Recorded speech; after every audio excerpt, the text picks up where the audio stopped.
This is Trinity Storm and you are watching 5th part of What If Naruto and Hinata Were Kidnapped by Raikage. If you enjoyed this video, please like, share and subscribe to the channel. Now wasting no more time, let's start the story. The Hokage office. Tsunade Senju and her apprentice Shizune were recalled to Konoha, S-level priority, nearly 10 years ago. To their surprise, the Yodime's former student informed them that they would be briefed once they returned.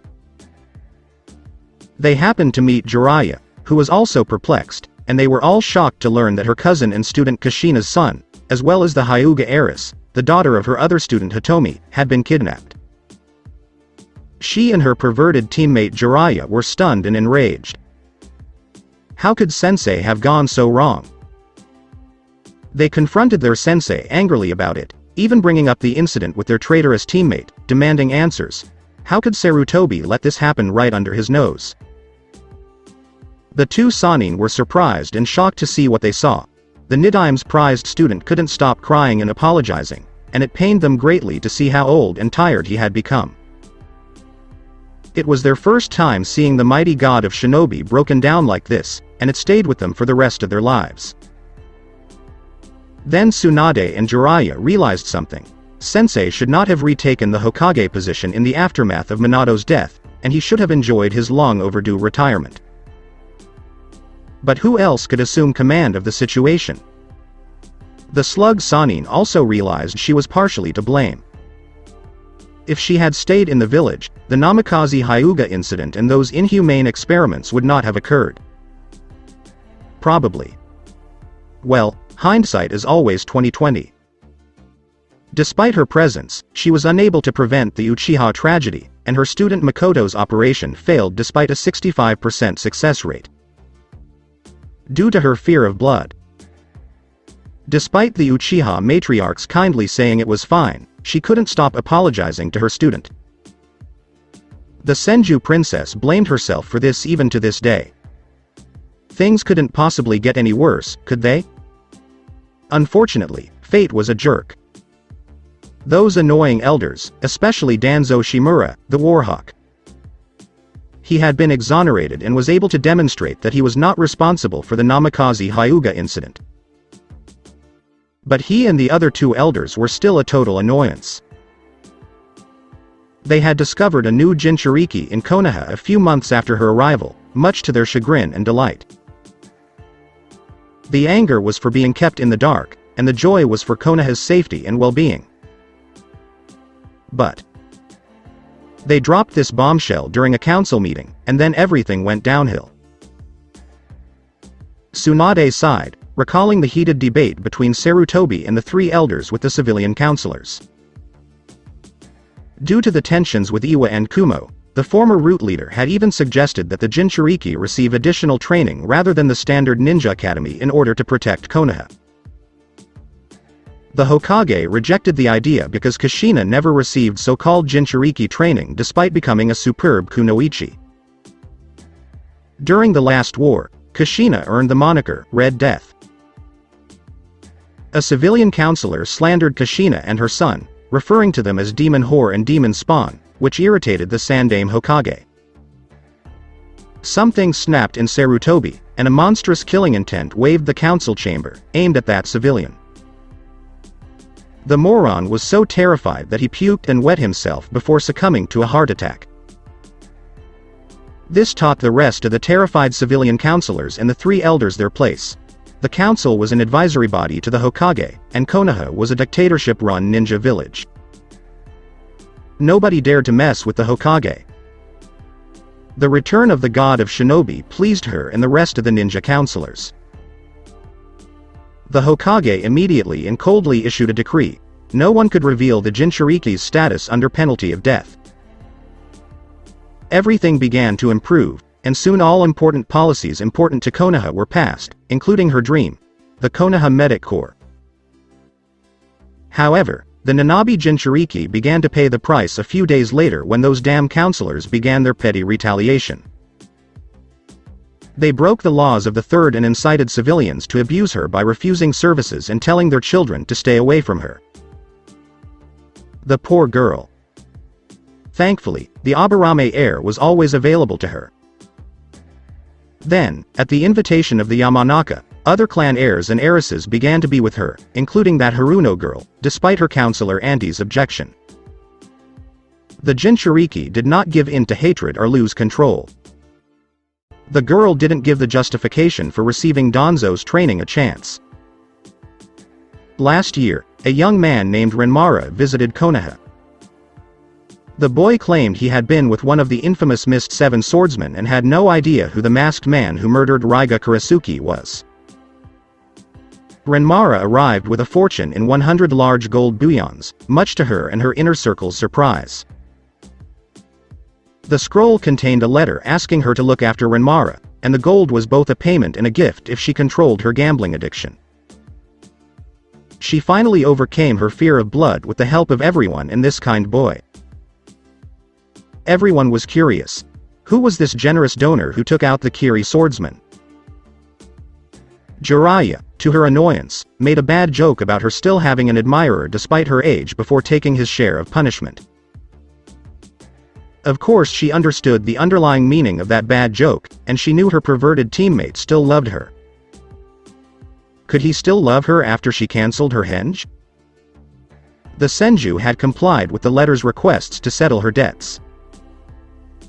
She would try to kick her gambling habit and one day return the remaining gold to that kind donor. The slug Sanin finally accepted the position of Godem Hokage in honor of Dan, Nawaki, Kushina, Minato, and Naruto, with the encouragement of Sensei, Jiraiya, Minato's last student Kakashi, and her other 2 genin students. Tsunade would be the 5th Fire Shadow in 2 months after passing the Chunin exam. She always smiled when Sarutobi and Hitomi mentioned Naruto's desire to become Hokage. Minato and Kushina's child had the same desire, as did her lover Dan and her brother Nawaki. Team Shizune was later renamed Team Anko after the former became the Godaime's secretary and Anko Mitarashi, along with Sume Inuzuka and Ibiki Morino, was promoted to Jonin. As Kaharu Utatane and Homura Mitokado retired on her terms to become Hokage, Sensei, Jiraiya, Makoto Uchiha, and Hitomi Hyuga would become her advisors. Oh, she wished she could have Kushina as her advisor as well. In addition to Kushina and Minato, Iwa and Kumo had been frantically accumulating power when they learned about their son. Naruto's existence caused a worldwide panic and shook the world. It amused her that the people of Iwa celebrated Minato's death for a few hours until the second runner returned with the shocking news of the Yellow Flash's son's birth. Unfortunately, she couldn't see their expressions. When the Namikaze Hyuga incident occurred, everything seemed to calm down. Iwa, on the other hand, resumed aggressive actions later, as evidenced by the frequent border clashes in Fire Country. The borders of Earth Country have mysteriously quieted down, but there was a large Kumo presence on the northern border and eastern coast of Fire Country 10 days ago. What was going on? The Konoha leadership couldn't help but wonder. Jiraiya had gone to look into the incursion. With Sensei's assistance, she was gradually winning the battle of paperwork and acclimating to the job of Hokage. Then she heard a knock on the door that would change her life yet again. Tsunade yelled, "Enter." After seeing the Hokage nod while still buried in paperwork.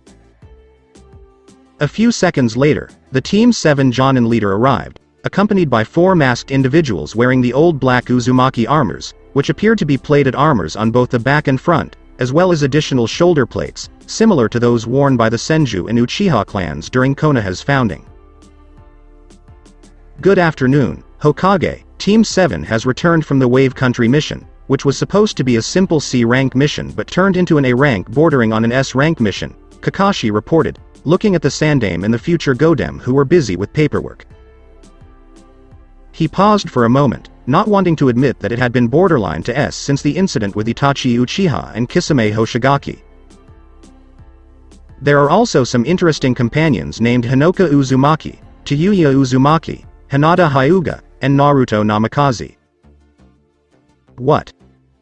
Exclaimed Hiruzen Sarutobi and Tsunade Senju. Naruto took off his masks and his friends did the same. It's been nearly 10 years, Grandpa Hokage. Long time no see, how have you been? Smiled the whiskered blonde. How's it going, Auntie Tsunade? The Hokage's pipe fell to the ground, stunned to see who they were, while Tsunade Senju dropped her papers. Nawaki? The slug princess thought her deceased brother had resurrected, but when she rubbed her eyes, it wasn't her brother. Hiruzen and Tsunade turned to look at the blonde hair, blue eyes, and 6 whisker marks on his face before turning to an indigo-haired girl with lavender-tinted white eyes. They had the same facial features as the abducted Namikaze Uzumaki clan heir and the Hyuga clan heiress. Is it really you, Naruto, Hinata? Tsunade inquired. Yes, Lady Tsunade, it's us. Yep, Pakun confirmed it. We ran into them in Wave Country, Kakashi added with his trademark eye smile. Hiruzen felt tears well up in his eyes. He couldn't believe it. The 2 long-lost children had returned, despite the fact that they were teenagers? He had been tormented by the abduction for nearly 10 years, and now he could finally be free of it, and face Kushina and Minato in the afterlife. The Hokage's eyes welled up with tears.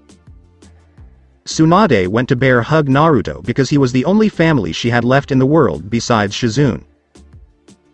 You're nearly 13 years old, but you look like teenagers, and you're taller than me. How about we wait until the Hokage calls for a council meeting so we don't have to repeat ourselves? Hinata suggested before introducing the Uzumaki women. Lord Hokage, Lady Tsunade, these are Naruto's fellow Uzumaki clan's women, Hinoka and Tayuya, who dyed their red hair to hide themselves and helped us escape from our abductors. Nice to meet you, Lord Hokage and Lady Tsunade, Hinoka and Tayuya said politely. The professor and slug Sanin couldn't believe it because they knew the Uzumaki clan of Uzushio had been dispersed throughout the world during the Second Shinobi World War. It was carried out by the Combine, which was made up of the 3 shinobi superpower villages of Cloud, Mist, and Rock, as well as Grass, Sky, and other minor shinobi villages. Aside from Tsunade and Naruto, there were 2 more Uzumakis in his office right now. It was something the Sandaime Hokage had not anticipated. He had expected Team 7 to return from their first C-rank mission, but the mission had been upgraded to a rank and bordering on S rank.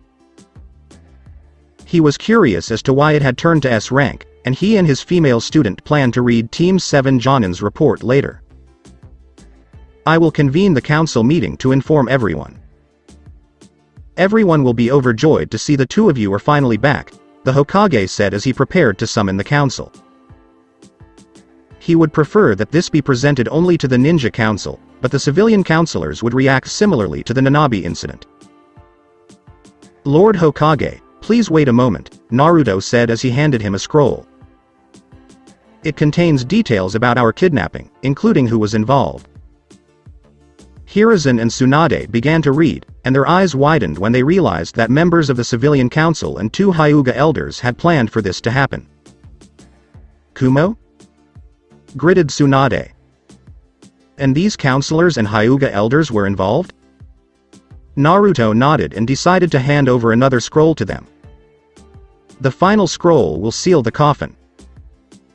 Their eyes widened as they noticed the Raikage's signature, which gave the Kumo ambassador instructions on how to carry out the kidnapping. The office was filled with massive killing intents, which Hinata, Hinoka, and Tayuya twitched at, and Anbu responded by storming into the room, weapons drawn. It's fine. You can all go, the Sandaime said, waving his Anbu away. Please call a council meeting in an hour, and bring Hitomi Hyuga with you. Tsunade noticed Naruto's radiating ruby necklace was as large as her grandfather's crystal necklace. Auntie, this is the Uzumaki Reclaimer, which my maternal grandfather created, and it contains a plethora of complex seals, Naruto explained. Its primary purpose is to assist me in locating an Uzumaki within a 300-meter radius, and its secondary purpose is to awaken an Uzumaki's potential power and enhance his or her abilities, so people have a better chance of surviving the fields. I'm going to awaken your potential, so place it on your palm and hold it tightly. Tsunade felt a small sting on her hand and saw the stone absorb a small amount of her blood. She would have panicked if she hadn't overcome her fear of blood. The ruby registers your blood and chakra, so it won't ask me to look for you again and you will receive a gift. Also, if you go missing, the ruby can extend up to 30 km search radius for you with my sensor ability when I activate it, Naruto explained before the unbelievable happened. For several seconds, the Sannin was glowing red as several red lines snaked across her body, and she felt very hot and had difficulty breathing. It was only a matter of time before the heat and red lines returned to the stone. Everyone was silent and waiting to see what gift Tsunade had received. The Shodai's granddaughter felt more powerful and vigorous, so she deactivated her special hinge and examined her arms before grabbing a mirror to examine her face. She was surprised to find that she had no wrinkles or flaws. "Is it a dream?" she asked, repeating the necessary hand signs to deactivate her hinge. "No, it isn't. I feel 20 years younger.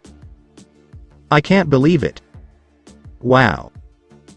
Everyone present, especially Hinata, the Hokage, and Kakashi, were taken aback by what had occurred.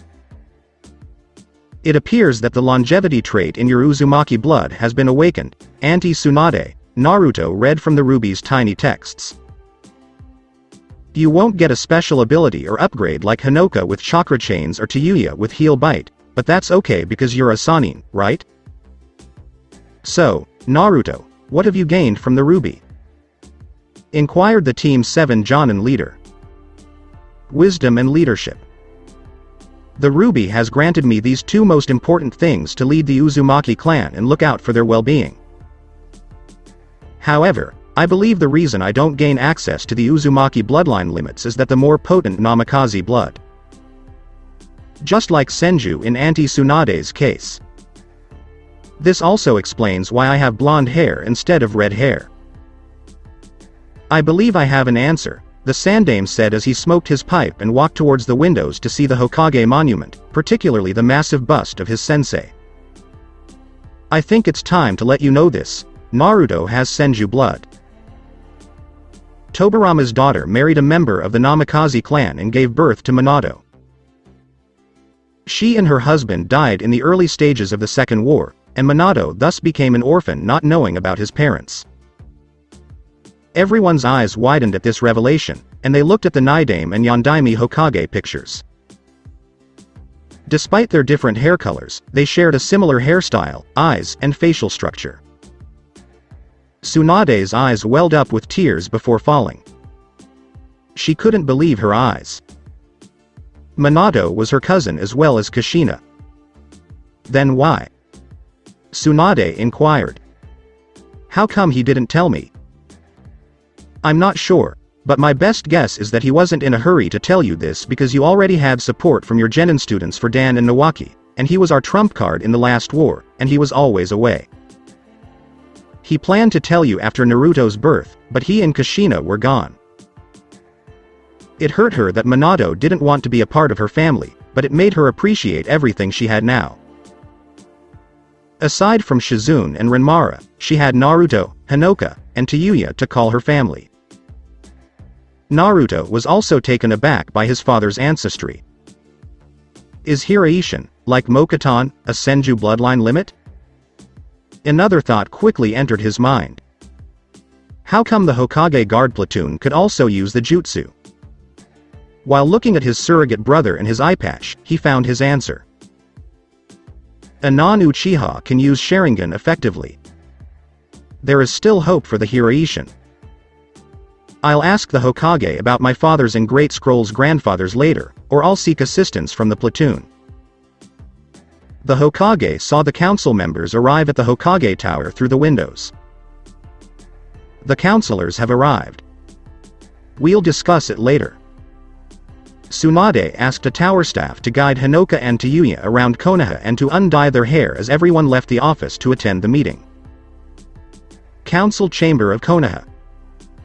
Makoto sat on the Uchiha seat after greeting her fellow councilors, including her Hyuga teammate Hitomi, and gently putting her crutch to the side. Everyone was perplexed as to why the Hyuga matriarch had been summoned.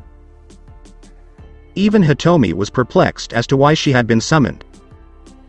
The last time she was in the council meeting was during the Namikaze Hyuga incident. Makoto still remembered the emergency council meeting her husband and she attended nearly 10 years ago, and seeing Hitomi's crying desperate face as Hiyashi tried his best to comfort her, even the Hyuga patriarch fighting back tears for their daughter and surrogate son. The ninja counselors were all shocked and sad, but they all maintained their neutrality. Despite Hiyashi and Hitomi's assurances that the Uchihas were not to blame, the civilian counselors were pointing fingers at Fugaku and the Uchiha clan. This incident, along with the Kyuubi incident, pushed Fugaku into orchestrating a coup that led to the Uchiha clan's demise. She was shocked to read her husband's diary after the massacre. He had planned to involve the entire clan in the coup, but had abandoned this idea due to her injury, which had resulted from Sensei Tsunade's and Hitomi's frequent visits to the Uchiha compound. They had unknowingly saved the clan from annihilation. Following the massacre, everyone became sympathetic to the Uchiha clan. Sakiri Haruno, a civilian counselor, had been harassing the Uchiha matriarch, boasting about her unwavering loyalty to the great Uchihas. To her, Hitomi and Tsunade's chagrin, Sakiri and the other civilian counselors had managed to remove the important history of the Uzumaki clan from Konoha Academy textbooks in order to spite Kushina. The counselor frequently suggested that her son Sasuke marry the counselor's niece Sakura. Of course, the Uchiha matriarch knew what was going on, using the political situation and population support to the counselor's advantage, and regaining civilian power in the Konoha leadership. Makoto politely declined, explaining that the marriage would be decided by the children. However, the adoration had increased since the children were assigned to the same team. She looked through Sakura Haruno's records and found nothing noteworthy aside from her excellent chakra control and book smarts, the latter of which was practically useless in the field. Not to mention that this girl had the stereotypical fangirl attitude that her son despised. The Uchiha Jonin was intrigued by how this type of girl managed to graduate first, and he was assigned to be with her and Sume Inuzuka's sons, as well as a top Jonin. Turning to face the Shimura clan seat, she cast a glance at the clan head and the mastermind behind the massacre. The Sandaime Hokage had privately informed her that the Nanabi Jinchuriki was supposed to arrive in Konoha a few months after the massacre, but he had purposefully delayed the arrival to ensure the Uchiha clan's safety from the Warhawk, in order to honor her eldest son's wish. Makoto's reminiscences came to an end when the chamber doors opened, revealing the Hokage and her sensei Tsunade, followed by her son's Jonin sensei Kakashi. What drew her and the other counselors' attention were the two masked individuals in old Uzumaki armors who the civilians had failed to recognize. Everyone in the room stared in awe as the taller one, a katana strapped to his back, exuded a regal aura. After the Hokage and the future Godem took their seats, Kakashi and the two masked individuals took their places behind the Senju princess. I called this meeting because information I've gathered indicates that some people in this room are traitors and have committed high treason. What exactly is going on? Everyone who heard this from the Hokage was puzzled, including Danzo, Homura, and Kaharu. Traitors? Who? Jiro Matsumaru wondered aloud, while his fellow counselor Sakiri Haruno looked at Tsunade, wondering if this was a ruse to further suppress the civilian council's power in Konoha. I can't afford to blow this opportunity. Sakura is friendly with Sasuke. I will know everything that happens in Konoha once the boy becomes the Uchiha clan head, and I will have the wealth, power, and honor when she marries him. She moved her gaze to the ninja side, certain that someone on that side was a traitor. The traitors were involved in the kidnapping of two very important children in Konoha nearly 10 years ago, Tsunade said venomously, nodding to the two children who took off their masks. When the masks were removed, everyone gasped and their eyes widened, believing that their beloved Yondaime had resurrected. My name is Naruto Uzumaki Namikaze, the heir of the Namikaze and Uzumaki clans in the land of Whirlpool, and the son of Minato Namikaze, the Yondaime Hokage, and Kushina Uzumaki, the Whirlpool princess. My name is Hinata Hyuga, the heiress of the Hyuga clan and the daughter of Hiashi and Hitomi Hyuga. Everyone was stunned, except Hitomi, who was quickly approaching them, her hands covering her mouth and tears streaming down her cheeks. The Hyuga matriarch couldn't believe what she saw. The girl in front of her was strikingly similar to herself, despite the fact that her eldest daughter was supposed to look like a pre-teen. Hinata? Naruto? The children asked, nodding. Hitomi took both of Hinata's hands in hers, her gaze fixed on the young girl's pale lavender eyes. Yes, the girl was her very own flesh and blood. Hinata. She engulfed her daughter in a tight hug, crying with delight that she was alive and well. I've missed you so much, my baby girl. Kami knows how much I've missed you. Thank you, Kami, for keeping you safe. I missed you too, mother. Hinata cried. When she noticed her parents had aged and had a few strands of white hair, she felt a pang in her heart. Hinata. Hiashi joined in quietly, tears in his eyes, to hug his daughter. He was fighting hard to maintain his dignity so that he would not cry in public. Naruto smiled in relief as everyone watched the reunion of parents and their daughter. When he finally returned Hinata to her parents, nothing could describe his joy at having this burden lifted from his shoulders. Hinata had returned home. Kurama was congratulating him, and he was relieved that all his hard work and sacrifice had finally paid off. Kakashi placed a hand on his shoulder and silently complimented him with his eye smile, proud of what he had accomplished. The Hokage and Slug Sannin were both smiling and complimenting him, and he smiled back to thank them all. How did it happen? Hiashi asked, breaking the silence. Naruto responded by handing him a scroll, which the Hyuga clan head began to read. The Kumo ambassador kidnapped Hinata and Naruto, and the Raikage was behind it all, Hiashi explained as Jiro and Sakuri began to pale. The Hyuga patriarch read further down the scroll.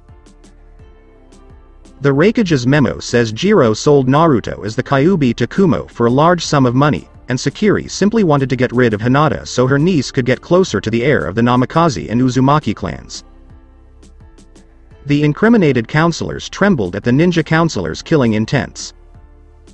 Even the most stoic elder Danzo was releasing a monstrous amount of killing intent and fury. Jiro's pants developed a wet spot. Hiashi Hyuga had murderous eyes for the pink-haired counselor. Sakuri, you kidnapped my daughter while some of my clan elders assisted you?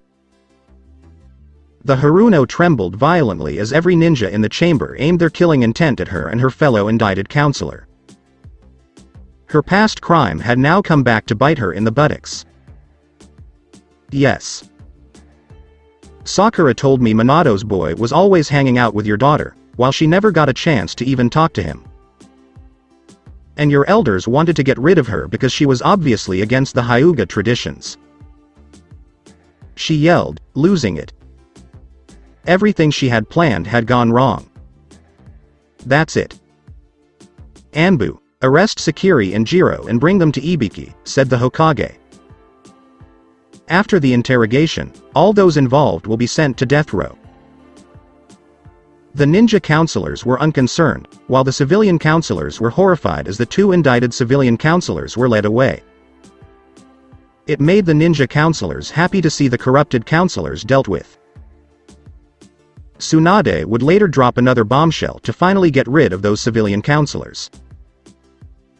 Hiashi handed the scroll to the Jonin commander Shikaku, who shook his head in dismay after seeing how everything was completed. Thank you, Kami, for bringing them home safely. Makoto muttered to herself as she wiped a tear from her cheek. I will help and protect your son Kushina. I will. Then she became enraged at the Haruno counselor, accusing the Uchiha clan in the Namikaze Hyuga incident, then kissing ass after the massacre. Naruto turned to the source after hearing his mother's name and noticing a crutch next to who he recognized as his Uchiha auntie. The rumor is true, she was crippled in the massacre, Naruto reflected on his mother's friend. Then I'll have to ask Tayuya a favor. Yes, she'll complain about it. Homura adjusted his spectacles. Is it true that you've been imprisoned in Kumo all this time? Naruto and Hinata looked at the elder before turning to face Hiruzen, who nodded. The Hyuga nodded and decided to tell her story first, which surprised everyone. Sex slave? You were a slave there for the purpose of breeding? Hitomi was shocked and horrified that her daughter had been treated like a slave and breeding stock. Hinata nodded while smiling at Naruto. Yes, Kumo uses females as breeders in order to have more ninjas with bloodline limitations. This news shocked everyone in the chamber, except Danzo, who thought Kumo was smart and practical for doing this to increase their shinobi power in bloodline limit carriers. They wanted to breed Byakugan through me, and Hiraishin and Uzumaki high chakra reserve and chakra chains through Naruto, but fortunately, Naruto found me when we were 9 years old, and he used his high ranking to protect me from harm, and we've been together ever since. Then it's Naruto's turn to tell his story, beginning with how he became a Kumo ninja and how he was able to destroy the seal and recover his sealed memories while omitting the part about receiving assistance from Kurama. Jinchuriki. Do you have any control over the Kyuubi? Danzo asked, leaning forward on his cane. He was fascinated by what Kumo had done to the Konoha's Jinchuriki. Kid, you better watch out for this guy. His name is Danzo Shimura, and he was the one who suggested assassinating B. Your parents warned you that he was very dangerous, but I don't know to what extent. I can't even sense his malice, Kurama warned. However, he is not one to be trifled with. Yes, I have command of the Kyuubi no Kitsune. I was trained by Kumo's Jinchurikis. As the Yamanaka clan's head raised his hand, Tsunade stopped him. How did you get away? Inoichi inquired. As everyone listened intently, Hinata smiled and told the story of their escape. Naruto used his shadow clones to place advanced explosive tags all around Kumo, destroying almost every military infrastructure. Yes, I did visit Uzushiogakure to use her techniques and equipment for our escape, Naruto admitted, sighing inwardly as Elder Kaharu and other ninja counselors grilled him on the Uzumaki armors and seals they used. There was a tunnel built in fear of the last war's invasion led by the Yellow Flash, and we used it to evacuate as many slaves as possible, Hinata concluded, skipping the part about the ex-Kumo ninjas and their families to protect them.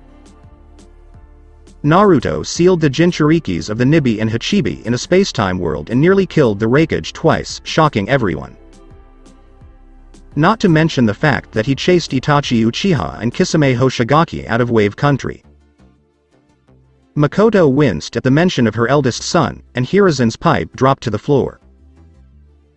It was incredible to nearly kill a Kage and hold off two S-rank ninjas. No one under the age of 12 could do this. Even Hinata was perplexed when Naruto left a cryptic message that said, I will play tic-tac-toe on the Raikage the next time I meet him. Wow, that's quite a story, Naruto, Hinata. Kumo kidnapped children with bloodline limits from water and earth countries, especially water, to increase their numbers with bloodline limits. Sort of the inverse situation with Kiri, Tsunade observed. Well, let's just say Kumo learned a hard and painful lesson. What do you mean?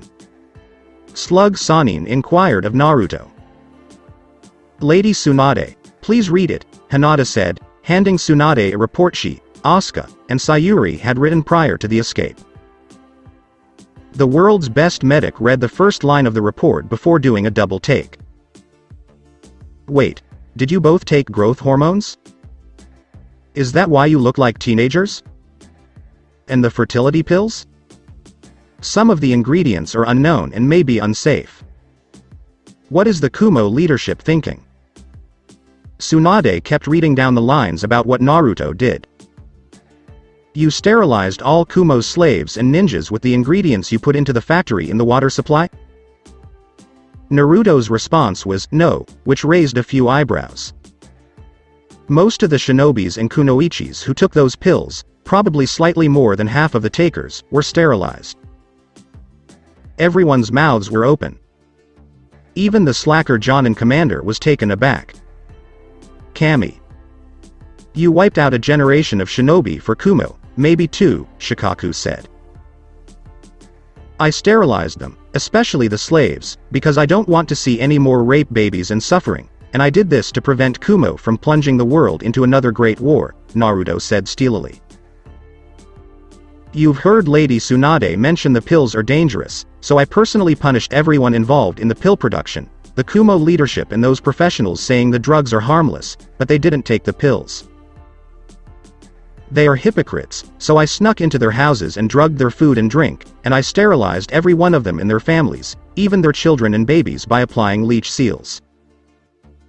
The blonde went on. All that is required for evil to triumph is for good men to do nothing, and too many innocent people have suffered and died while these assholes enjoy and exploit it. I punished the Kumo leaderships by castrating their lines. I hit where it hurts. I also mixed the female growth acceleration drugs in the Raikage's exclusive vitamin supply. A little payback for him treating females as baby factories, don't you agree? The scar-faced man in Kumo had started wearing reserved clothes the day before, not showing his abs and manly chest, much to the consternation of his ninjas. C and the rest of the staff were frequently perplexed as to why their leader was so quiet, until the shocking news of the Akatsuki's failure reached Kumo. Thuck! Screamed the Raikage in a girly voice, much to everyone's surprise. He had a pretty good idea who was to blame for this. His rage had reached new heights, and it would take some time to calm down. Everyone was shocked at what the blonde did.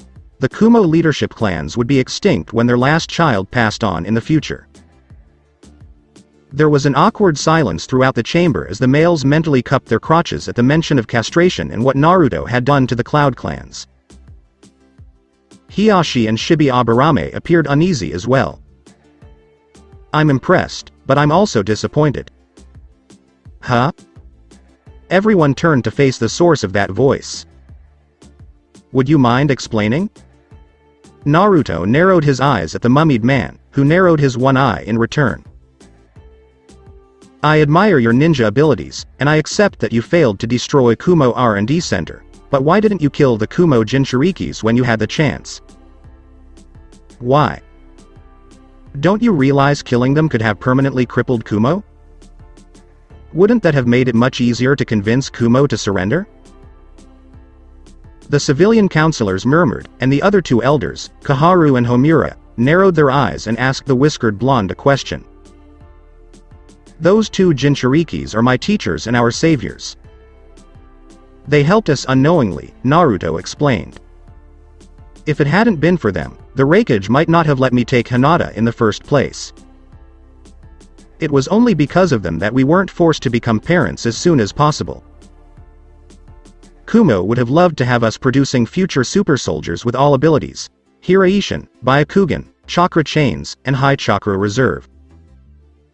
Thanks to them, we were able to avoid that fate, so yes, I did spare them.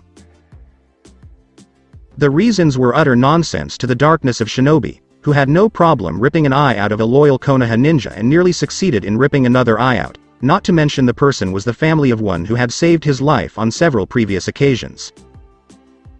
You let your personal feelings ruin the chance?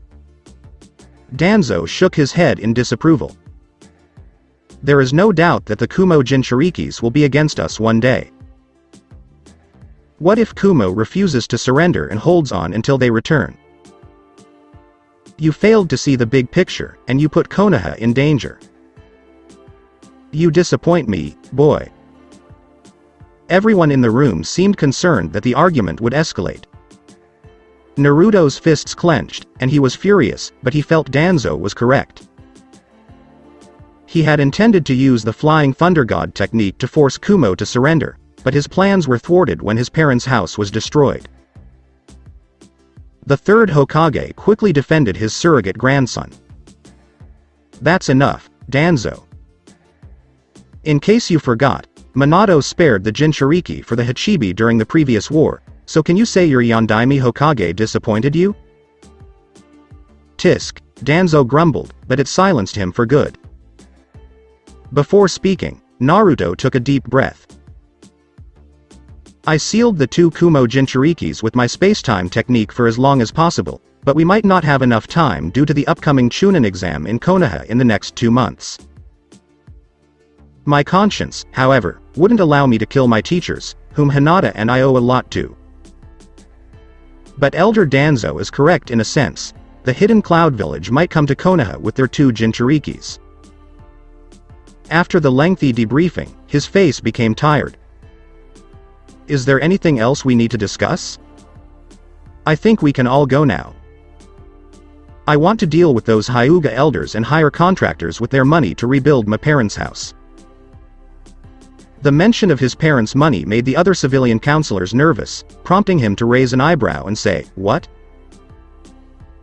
A large portion of the Namikaze and Uzumaki fortunes have been used to fund various Konoha programs and probably the counselors' businesses and election campaigns, Tsunade revealed. They said the sole heir of these inheritances, namely you, was gone. The slug Sanin had to inform her nephew that these greedy bastards had taken his inheritance for their own purposes. It made her happy to see the civilian counselors' pale faces as they scrambled for cover, and she felt bad for upsetting her nephew. It's better now than later, and she can stop him from killing civilians. Everyone felt Naruto's killing intent and bloodlust, which was so strong that the slug Sanin and the god of shinobi were affected but didn't show it. A squad of Anbu stormed into the council chamber, leaving all of the civilian counselors unconscious with foam in their mouths and wet spots on their pants. What the fuck? Naruto hissed lowly, his fists shaking, unconcerned about the profanity in the council. My parents' house is gone, my inheritance has been stolen, and the Uzumaki clan has long been forgotten in Konoha Academy history. You treat me and the Uzumaki clan like shit. He pointed his finger at the defendant. You fucking crooks. He yelled, nearly sending a shockwave through the council chamber. He furiously placed his right hand on the hilt of the Arashi, ready to literally cut down those thieves. It took all of his lovers, aunties, surrogate brothers, and future parents-in-law's combined efforts to bring him to a halt and calm him down. The Hokage, along with the rest of the ninja counselors, were saddened to see Naruto Uzumaki distress Namikazes and Fury. Rats were infesting Konoha, and those people had committed treason and spat on the memory of Minato and Kushina. The civilian council was formed to aid in the war effort during the previous conflict. It was supposed to be dissolved when the war ended, but those civilian counselors used the crisis of Minato's death to prevent it until the Sandaime removed them 3 years ago. These shenanigans are over. Hiruzen Sarutobi had no idea what would happen next, but sometimes you have to cut to heal. He and his second successor would never have to worry about civilians attempting to reclaim power. When the Sandaime saw the civilian counselors being carried away by Anbu, he made a proposal. With Jiro Matsumaru and Sakiri Haruno being held responsible for the Namikaze Hyuga incident, and the entire civilian council embezzling the Namikaze and Uzumaki accounts, I move a vote to permanently dissolve the civilian council, and the money, or businesses funded by the Namikaze or Uzumaki money, will be returned or given to Naruto. After she and the others had calmed Naruto down, the future Godem added her proposals. I propose a full criminal investigation into the academy system, as well as restoring Uzumaki history to the public. Finally, we should recognize Naruto as the clan head of the Namikaze and Uzumaki clans, and grant him counselor seats as the representative of the two clans. All of the proposals were unanimously approved by the ninja counselors, including representatives from the Shimura, Utatane, and Mitokado clans. Naruto would have 2 seats on the Konoha Council, 1 each for the Namikaze and Uzumaki clans. The Yondaime Hokage's son's return would be announced to the village tomorrow. Everyone was relieved, especially Tsunade, that everything was now in order and that future council meetings would be much more productive. The future Godem Hokage promised to assist her nephew in any way she could. Very well, then, this meeting is adjourned. I'll send a messenger monkey to Jiraiya to investigate Kumo and strengthen patrols on the northern border, said the Hokage, rising from his seat. We will continue tomorrow to discuss the incoming Chunin exam and how we should deal with the hidden cloud village. Hiashi and Hitomi remained after the other counselors had left, and they bowed deeply to Naruto for saving and protecting their daughter. Thank you for protecting our daughter, the Hyugas bowed once more. There are no words to express how grateful we are to you. We will be eternally grateful to you. It's all right. I'm overjoyed that Hinata has returned home to her parents, Lord Hiashi and Lady Hitomi. Naruto grinned as he rubbed the back of his head. Every sacrifice is justified in this case. Hitomi exhaled deeply, breaking the silence. Does your little Hinata have a boyfriend? She laughed and smiled at her daughter's shocked and blushed reaction. Oh, you think you can keep it a secret from me? Apart from the fact that Naruto is standing very protectively over you, I believe I am correct. Hinata smiled and nodded as she held her lover's hand. Kakashi laughed as he flipped through a page of his prized orange book. Lord Jiraiya might be able to find very good material from his godson for Kakashi's beloved novel series. The Jonin with one eye lightly elbowed his surrogate brother. Would you mind telling us where you two are now? Everyone was perplexed because the two lover birds had a tomato-red flush and were stammering. For some reason, a bad chill ran down Naruto's back. Everyone in the room realized something was wrong. Hit a home run? Kakashi inquired, unaware that he had caused considerable distress to his surrogate brother. Haishi's mouth dropped open, and the blonde was sweating profusely. For Kami's sake, they were only 12 years old, but the adults had forgotten the environment in which they had grown up. Did he steal my daughter's innocence? The Hyuga patriarch was struggling to free himself from the clutches of his wife and the slug Sanin. Despite the presence of the Hokage, he wanted to strangle the blonde. Naruto stepped back 3 steps. A protective father was frightening, and he wondered if he would be the same way when he had a daughter. Sir.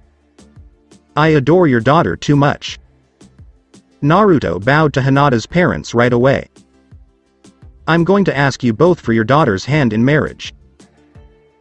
This surprised everyone, including Hinata. Naruto was planning to marry her. The Hyuga princess blushed, her mind racing with images of their wedding, where they both wore traditional wedding kimonos, exchanged vows, and enjoyed their honeymoon. Naruto had mentioned several times that he wanted to take her to Snow Country for their honeymoon, just like their parents had.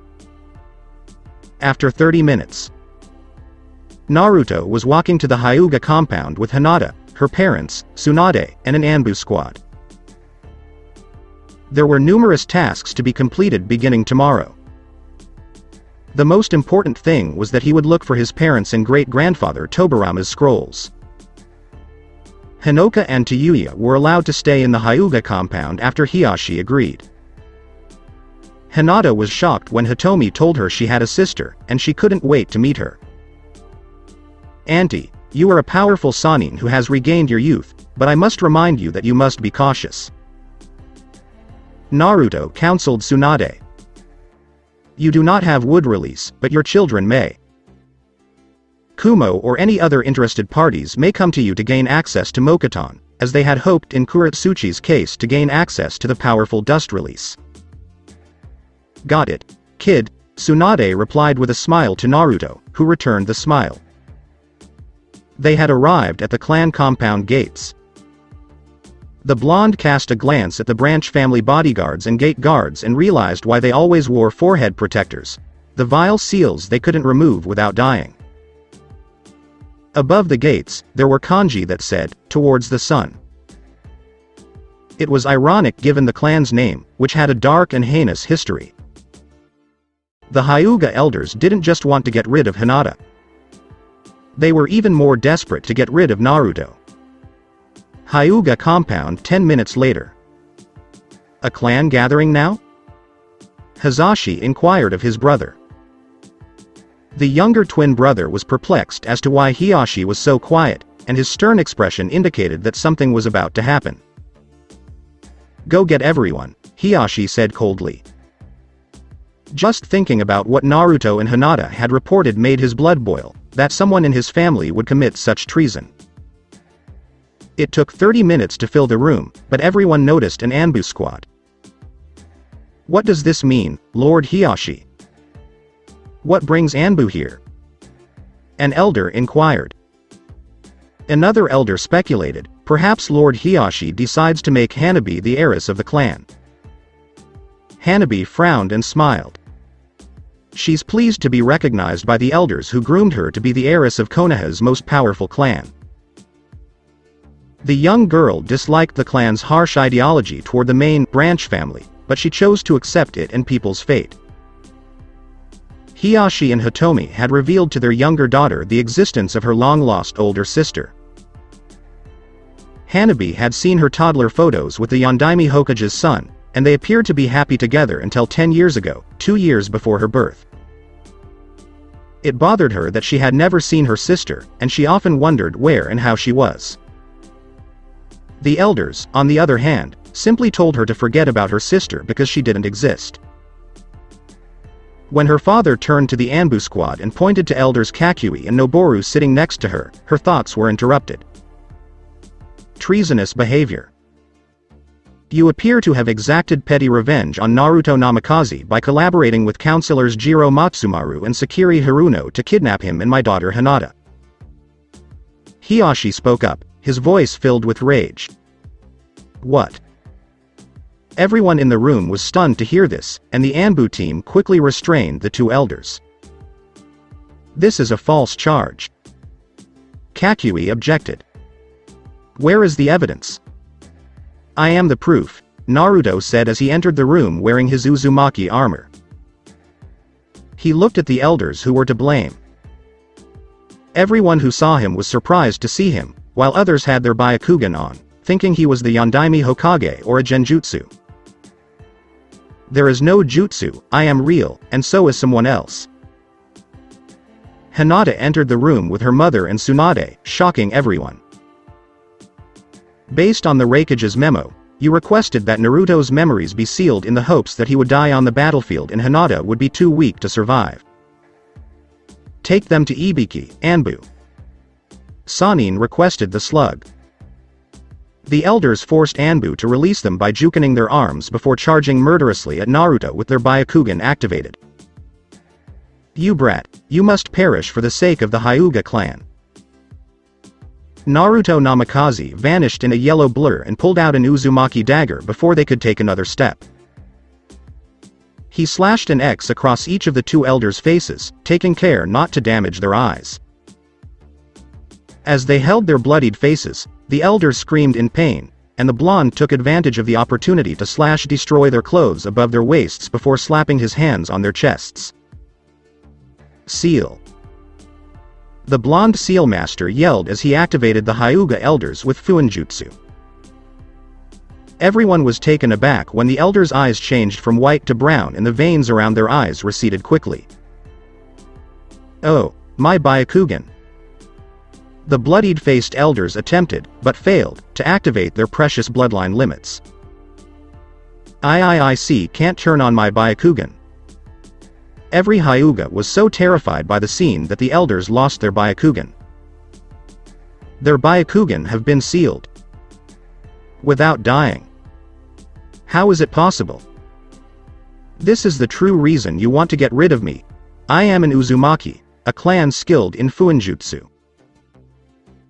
You're worried that I'll be able to easily remove the seals on the branch members' foreheads. As Naruto kneed each of the elders in the stomach, knocking them out, the Anbu squad took them to Ibiki for good. The elders will set a good example, which is why I called this meeting. I want this to serve as a warning to everyone to think twice before committing treason. His eldest daughter was pointed out by the Hyuga clan. As of now, Hinata will resume her duties as heiress after a few complications are resolved. The meeting has ended. People were about to leave as Hiashi finished his speech. "Big sister!" yells someone. Everyone was surprised when his younger daughter dashed towards his older daughter. When Hanabi entered the clan meeting room, she was taken aback by the aura emitted by this mysterious and beautiful Hyuga teen. The aura was one of strength and beauty, and the teenager was dressed in armor, with a bow and quiver on her back and two elegant daggers behind her waist. In Hanabi's eyes, she was a beautiful warrior, and she was shocked to learn that this teenager was her long-lost sister. The little girl couldn't contain her joy any longer. She dashed over to hug her sister, unconcerned about what the elders might think or that it might cause people to talk or frown. "Is this cute little girl Hanabi, my sister?" Hinata hugged her sister back, noting how much she reminded her of their father. Their mother Hitomi and uncle Hizashi were both proud and pleased that Hanabi was the type to break through the Hyuga emotionless facade. People were filing out of the meeting room. Naruto was greeting his lover's sister when he noticed a lot of malice from the Hyuga main members. They were shooting venomous glares at his back for the stunt he pulled, but the blonde pretended to be unconcerned. Whatever. The Hyuga branch members cast one last hopeful glance at Naruto. They grew up branded for a life of servitude, and freedom was a pipe dream for them because removing the seals on their foreheads required death. His demonstration on the two elders demonstrated that the young fuinjutsu master could most likely remove the seals on their foreheads. Many of them unconsciously touched their brows, believing in what the blonde could bring them. Salvation. What does Hiashi desire? Naruto inquired. Except for him, everyone had left the meeting room. Hinata and her mother and sister returned to their home, where the three ladies happily spent time talking, reminiscing, and making up for lost time while waiting for Hinoka and Tayuya. Tsunade had returned to the Senju compound in anticipation of Shizune and Renmara's arrival this evening. However, Hiashi instructed Naruto to remain in the meeting room. Will Hiashi lecture me about my actions at village council and Hyuga clan meetings? He was perplexed. Hinata's innocence was the last thing he expected his future father-in-law to bring up, and the Namikaze had no idea what was about to happen.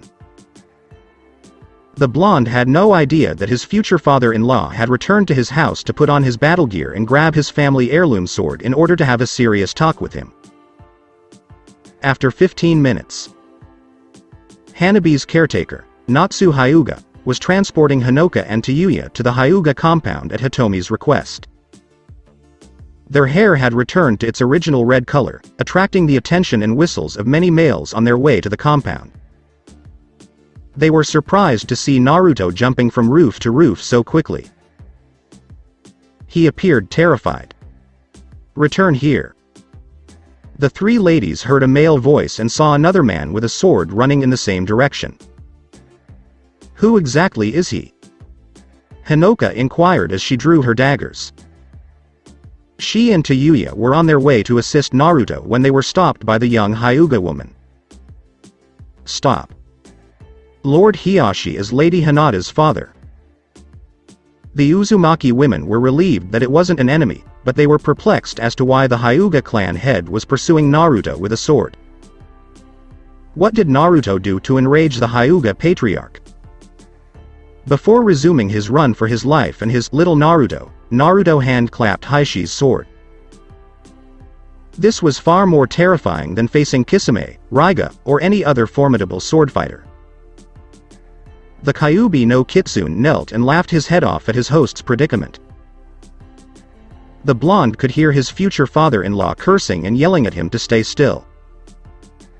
"Please give me a break."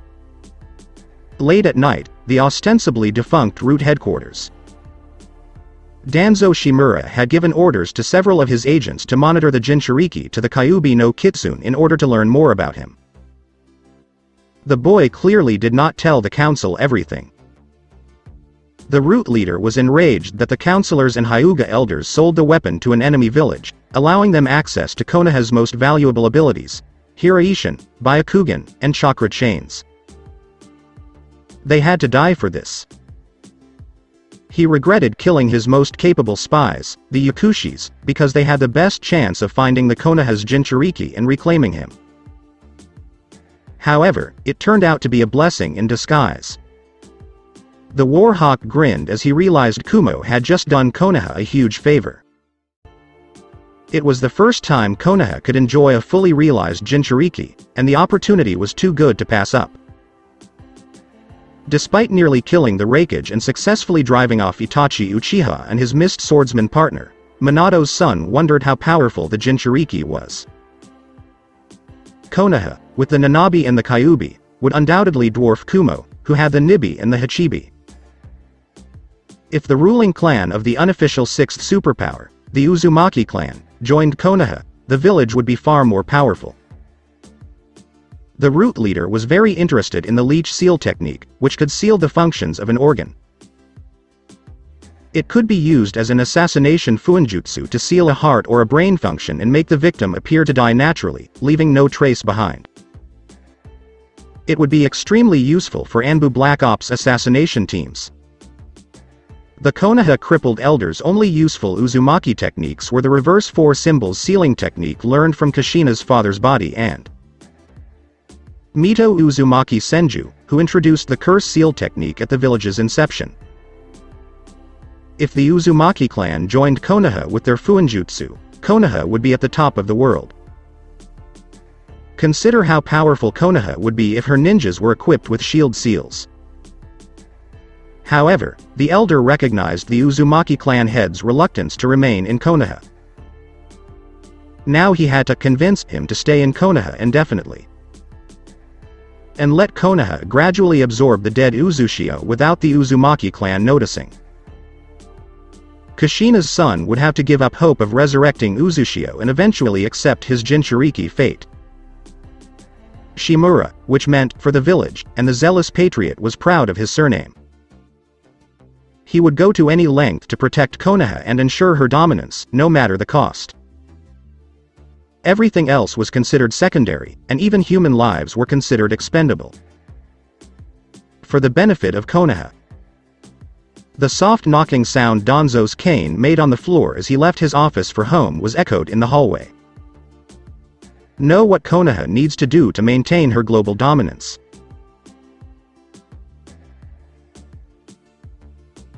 The following day, the Hyuga clan head's residence. The 27th of December used to be Hitomi and Haishi's happiest day, but everything changed on their third anniversary. For nearly 10 years, the Hyuga mother cried every night for her eldest daughter and surrogate son, begging Kami and her ancestors to keep them safe, warm, and fed. She hoped the children would return to Konoha so they could share meals and listen to Naruto brag about his latest prank before she and Hiashi chastised him and Hinata laughed at the scene. Her prayer had been answered, and her daughter had safely returned home, and yesterday was the happiest day of Hitomi Hyuga's life. All thanks to Naruto, who fought tooth and nail to gain the Raikage's trust and went on to become the greatest criminal in Kumo history in order to bring Hinata home. They could all become a family now, along with her future son-in-law and his clan's women. This abduction reminded her of Kumo's attempted kidnapping of Naruto's mother over 25 years ago, which was foiled by his father and led to them eventually becoming a couple. Although Kumo was successful in kidnapping their son and daughter this time, Naruto saved Hinata from that terrible breeding program and they fell in love.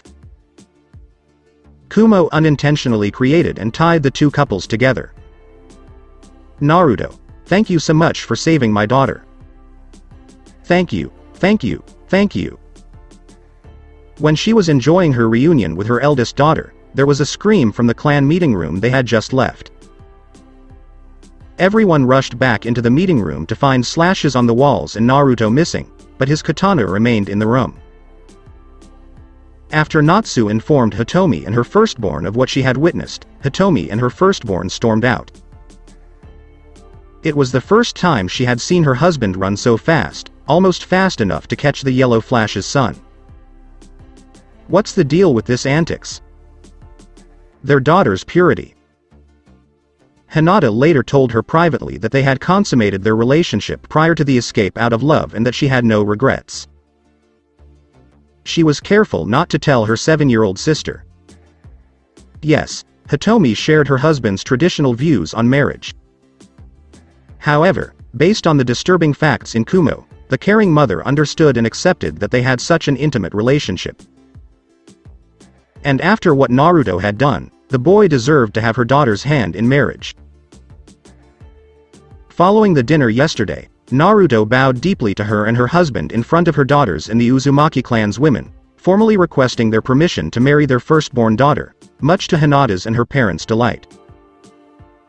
Hitomi smiled as Naruto spoke to them. I am requesting the hand of your eldest daughter in marriage. I promise to cherish and love her for the rest of my life, and I swear to protect her with my life. Minato, Kushina, you should be proud of your son, and I'll be delighted to call him mine. She smiled again when Hinata hugged Naruto, crying, before Naruto asked her the question. I'm sorry I don't have a ring with me. I'll get one eventually. Will you, however, marry me? Yes. Hitomi wishes she could give him his parents' wedding rings in order for him to properly propose to her daughter, but except for baby appliances, Naruto's parents' belongings were all kept in Haishi's custody nearly 13 years ago. 13 years ago, Hitomi went to her Uzumaki friend's house to share the happy news that she, too, was pregnant. She had hoped that her child would befriend Kushina's. She then noticed her friend was content and knitting a scarf. Is this for Minato? Hitomi inquired. Kushina gently patted her bloated stomach. No, Databane, for my child. However, Minato and Kushina's house was destroyed many years ago. I believe Naruto should not learn that his mother knitted a scarf for him. It was stored in the house. He's been through a lot, and I don't want to see him go through it again. Hitomi was walking past the family dojo when she noticed her younger daughter training with her tutor. As a gift, Naruto and Hinata gave her a few Uzumaki training dummies. Their quality was even better than Hyuga's, and Hanabi adored them. The blonde had joked and teased his lover's sister about getting her dolls. Hanabi's response made Hitomi laugh. I'm not a small child. Hanabi sighed. In her room, the 7-year-old girl had an impressive collection of dolls. She then thanked her sister and surrogate brother for the gift. Hinata and Naruto would marry after the Kumo issues were resolved and they found closure, and they would start rebuilding Uzushio. Despite being happy for Hinata's happiness, Hitomi and Hanabi were saddened that she would leave them again so soon. It would take days to travel to the land of Whirlpool, but Hinata promised she would return to Konoha frequently, and the Hyuga family would be welcomed as honored guests to Neo Uzushio. Hanabi insisted that the mother and daughters spend their last night sleeping together, sharing their experiences and stories from the previous 10 years. The mother was the first to awaken, and her daughters cuddling together in their sleep made her happy. It's hilarious to see drool coming from her daughters' mouths. She was now planning a welcome-back party for Hinata and Naruto in the evening, which would include every clan head and their heiress. The Hyuga matriarch was perplexed when Naruto asked her to extend an invitation to the Aburame heir's girlfriend as well. Hiyashi had mentioned that Shibi's son had yet to date. How did Naruto discover the Aburame heir? The Namikaze zone. When Hyuga, Hinoka, and Hinata saw Naruto's expression, they became concerned. It appeared impassive and calm, but they knew it was filled with pain, sorrow, and rage. He simply kept his negative emotions hidden while wearing a happy mask to cheer everyone up. A charred and ruined building that used to be Minato and Kushina's house stood in front of them. Kurama had mentioned a beautiful portrait of Naruto's parents, and they all wanted to see it, but the house had been completely destroyed, and nothing remained. Flashback. Hyuga was not pleased with what Naruto promised the Konoha Council during their meeting after dinner yesterday. What the fuck, Naruto? I thought we were going to leave as soon as we returned Hinata to her parents. Hyuga slammed the dining table hard, unconcerned about using profanity in the Hyuga clan head's home. She didn't want to associate with the village that had failed to save her clan. Despite her ninjas wearing the Uzumaki clan crest on their uniforms as a form of remembrance, this village had purposefully removed the Uzumaki history from the academy curriculum. Look, I don't mind if we stay here for a few weeks to help Hinata. However, we do not know how long it will take to resolve the Kumo issues. It could be years. Naruto sat with his elbows on the table, his fingers knitted in front of his face, and his gaze fixed on the table. I'm sorry, Hyuga and Hinoka. I dragged you both into it, but Mummy Man is correct. It's my responsibility, I believe, to clean up the mess. I sincerely apologize. I wish you would stay with me, but I won't blame you if you don't. I'll give you some gold so you can survive. Naruto stated. Hinoka's closed eyes and silence made him even more uneasy. He had no idea what the eldest Uzumaki was thinking when she crossed her arms over her chest. Those old scumbags.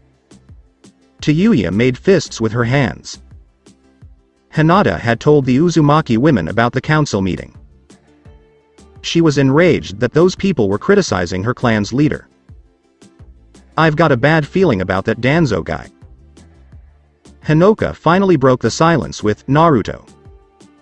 Uzumaki, the blonde, was worried that she would reject his decision. What you did with the Kumo Jinchurikis was correct, and I would do the same if I were you. As a result, I accept your decision and will remain with you. Hyuga, why? Because Kumo is dangerously close to Uzushio, it might be safer for us to stay inside Konoha's walls. Not to mention Kiri, who was instrumental in forming the combine that destroyed our country. We may be the only Uzumaki survivors, so we must band together. Uzushio can wait, but the Kumo issue must be resolved before we proceed with the rebuilding of Uzushio. So, Naruto, I'll stick with you. The blonde rose and bowed to his Uzumaki sister. Thank you very much, Hinoka. Hyuga felt a little uneasy when her two clansmen turned to look at her. Alright. Okay, I'll stay as well. Flashback finishes. For the Hokage's announcement, she and Hinoka both wore battle kimonos, and Hinata wore a ceremonial kimono, while Naruto remained in his black Uzumaki armor and bodysuit with the Arashi on his back.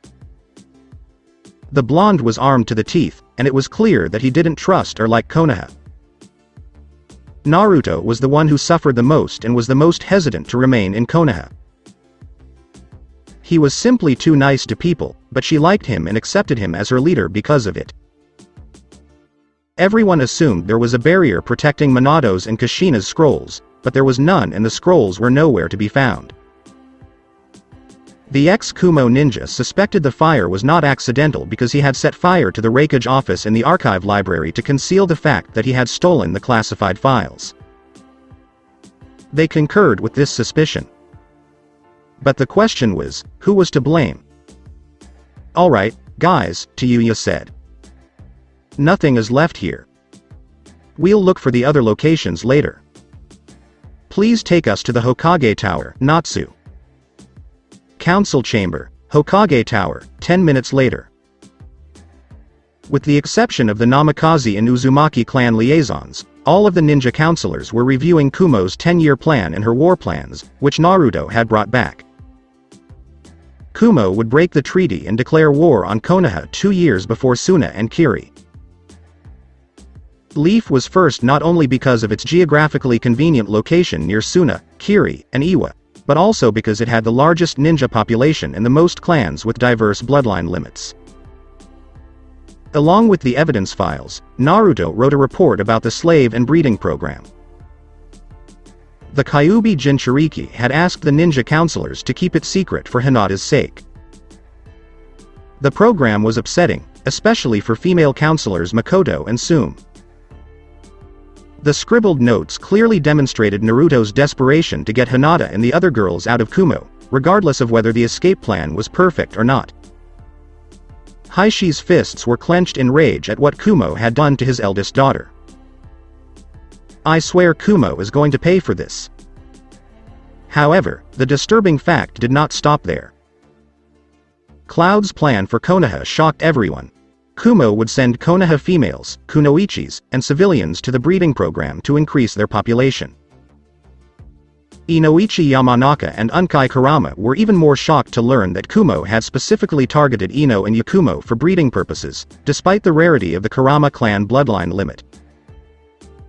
Shikamaru and Choji, on the other hand, would fare no better because Kumo had a plan for them.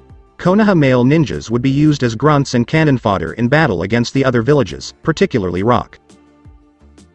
The Raikage anticipated a high casualty rate in the war on Iwa.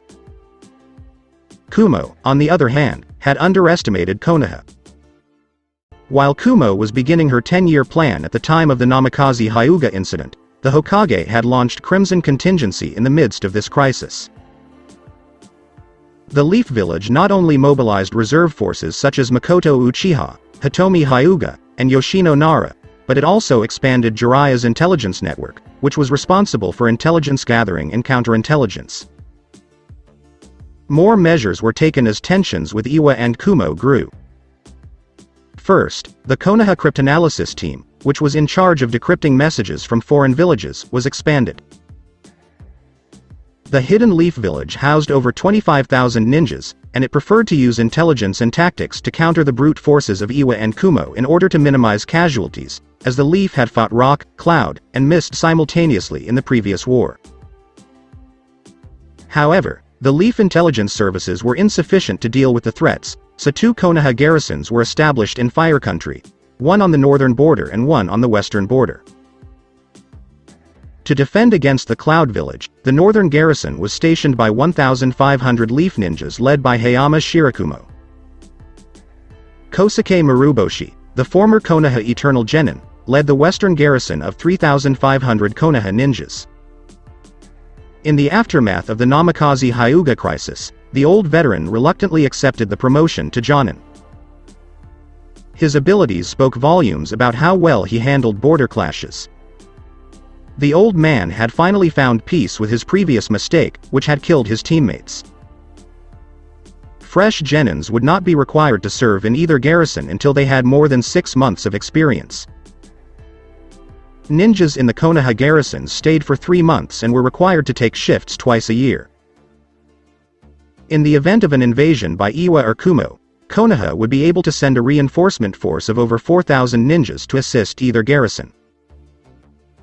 Iwa had discovered the perpetrators of the abductions in Earth Country and had stopped looking for trouble on the western border. Naruto, the rogue Kumo Anbu operative, provided valuable information. Leaf was now on high alert, wary of Cloud. Because the ninja world's most important event, the Chunin exam, was being held in Konoha this time, the Hidden Leaf Village had no plan or resources to take action against Kumo other than reinforcing the northern garrison. The Hokage and the Shinobi Council agreed that Kosuke's garrison could divert 2,000 ninjas to Hayama's garrison once Iwa's hostility had ceased. Hiruzen Sarutobi was now reading the Kumo R&D project documents Naruto had brought back, but they were practically useless. there was no detail or blueprints, only coded names and the amount of money involved. One project piqued the professor's interest because it was extremely expensive, and only the Cloud Village with the best economy could afford it. Storm of Hell. What exactly was it? Even the ex-Kumo Anbu denied knowing anything about them. The R&D center was riddled with mysteries and heavily guarded. When the first explosions occurred, the facility was completely shut down.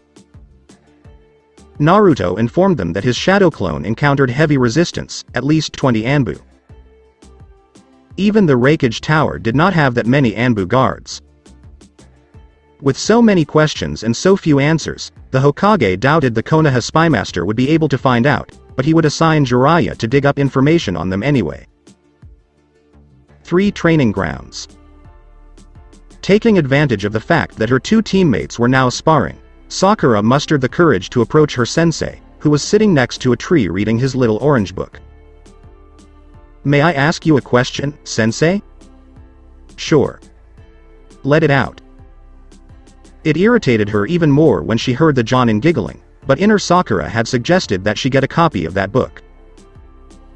Pinkett completely ignored both of them. "You said you'd tell us about the blonde when we got back. You appear to be very close to him. Could you please tell us about him now? Do you want to get to know him? You've given up on Sasuke and developed feelings for him?" I'm taken aback. The Jonin leader of Team 7 laughed. "I'm sorry to inform you that he has been taken." Sakura gaped, and she immediately responded by frantically waving her hands. "And no. That is not what I want to ask him, sensei. And, of course, I know he's already taken. That's his girlfriend, Hyuga. Then tell me, why do you want to know anything else about him?" Kakashi took his gaze away from his book and fixed it on her. Well, Sasuke has been looking for him. The Hitaki genius figured it out quickly. Sakura wanted to help her love interest. Sasuke was awed, if not sickened, by Naruto's brutal action against Gado's army, and he later became obsessed with the blonde as a result of his fight against Itachi Uchiha. The Avenger had been on the lookout for Naruto and had asked Kakashi the same question. The Jonin closed his book and locked his gaze on his pink-haired student. "Do you want to find the blonde so you can impress Sasuke?" The Pinkette was speechless, but the Scarecrow sighed, indicating a yes. He didn't care at first, but when the 2 Jinchurikis returned, Kumo was very likely to come to Konoha's doorsteps for vengeance or to continue her conquest plan. His student required a refresher on that wake-up call. "I'll tell you about that blonde," sighed the Jonin again when he noticed stars in Sakura's eyes.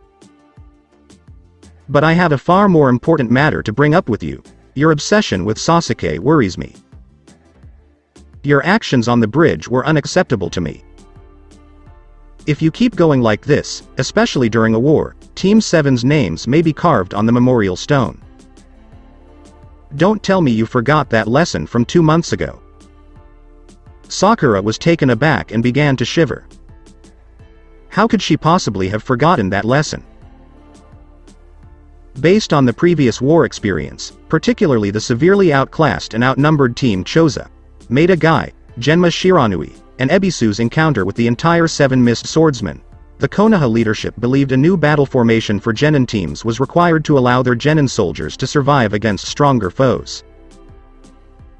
Shikaku Nara, Tsunade Senju, and Jiraiya are credited with inventing the Rakan assault platoon concept. This year, 81 of the 240 academy graduates passed the actual genin exams 2 months ago. These newly minted genins gathered for the battle platoon formation's introduction. After completing a C rank mission, they would form platoons. Until the arrival of their Jonin senseis in Shunshin, almost all female genins, with the exception of Fu and a few others, clustered around Sasuke Uchiha and were immaturely competing about their love for him. Needless to say, the Jonins were outraged, especially the female ninjas, who remarked angrily that fangirls were a disgrace to kunoichis. All fangirls were forced to run 50 laps around the training grounds, and they were all exhausted by the time they reached the 20th lap due to the diet they were on. The Jonin kunoichis were enraged when they found out. The girls were all chastised and lectured. Kunoichis must eat as much as they can and be strong enough to avoid a fate worse than death. The high number of rapes committed during the previous war was evidence. Wars with Iwa and Kumo could happen at any time, and these girls would beg for death if captured. All of the fangirls complained and did not take the advice seriously. A harsher punishment was swiftly administered, and all males were asked to leave. What kind of punishment did they get? 20 more laps, and they were all forced to finish in underwear, despite the rain and cold. It was intended to give them a sense of being violated as well as a mock war experience. Sakura remembered the Jonin kunoichis ignoring their protests and ruthlessly pushing it forward with Snake's Anko provided to motivate them. The kunoichi senseis even had the Hokage and the Slug Sanin's approval. The cold rain continued unabated that evening, according to the Haruno. The penalty was severe, but it was necessary. The Jonin kunoichis saw it as a sweet mercy in comparison to what the enemy would do to these girls. The running kept the fangirls warm, but it also made them cry. In the end, none of the girls completed the laps, much to the chagrin of the Jonins, but they were all dismissed and sent home because it was late at night. Except for Sakura and Ino, all of the fangirls had left the program by the next day. The civilian counselors, particularly Sakura's aunt, erupted, but they were silenced and put down by the glares and killing intents sent by the Slug Sanin and the kunoichi senseis. Several academy employees, including Suzume, were fired or suspended and taken to the torture and interrogation department. A platoon must have at least 5 teams of different roles. The majority of the fangirls chose the washout lane, which was insufficient to form 5 platoons. Finally, the Jonins decided that this year's Genins would form platoons with the previous year's batch. Teams 7, 8, and 10 would form an official platoon with teams Gai and Shizune, Anko. This platoon would later be known as K-15, or the 15th Platoon of Battalion K. Maintain your fangirl demeanor. Otherwise, I will not be gentle with you the next time. Got it? Sakura shuddered and her eyes watered as she remembered what Anko had told them, and even the gentler Kurenai and Shizune were giving them harsh looks. The wake-up call had the desired effect. The 2 remaining rabid fangirls began to change for the better. They trained hard with Ino's father's assistance and cut their hair short for close-quarter combat. They had also stopped dieting and gained muscle in such a short period of time that even the kunoichi senseis were impressed. But she couldn't help herself when her Sasuke was in danger, such as when he was nearly killed by his brother in Wave Country. Is it wrong to fall in love? Sakura sighed and looked down as she spoke. After casting a glance at Sasuke, tears began to fall down her cheeks. Can't I just love him? I didn't say you couldn't love Sasuke, the Jonin clarified softly.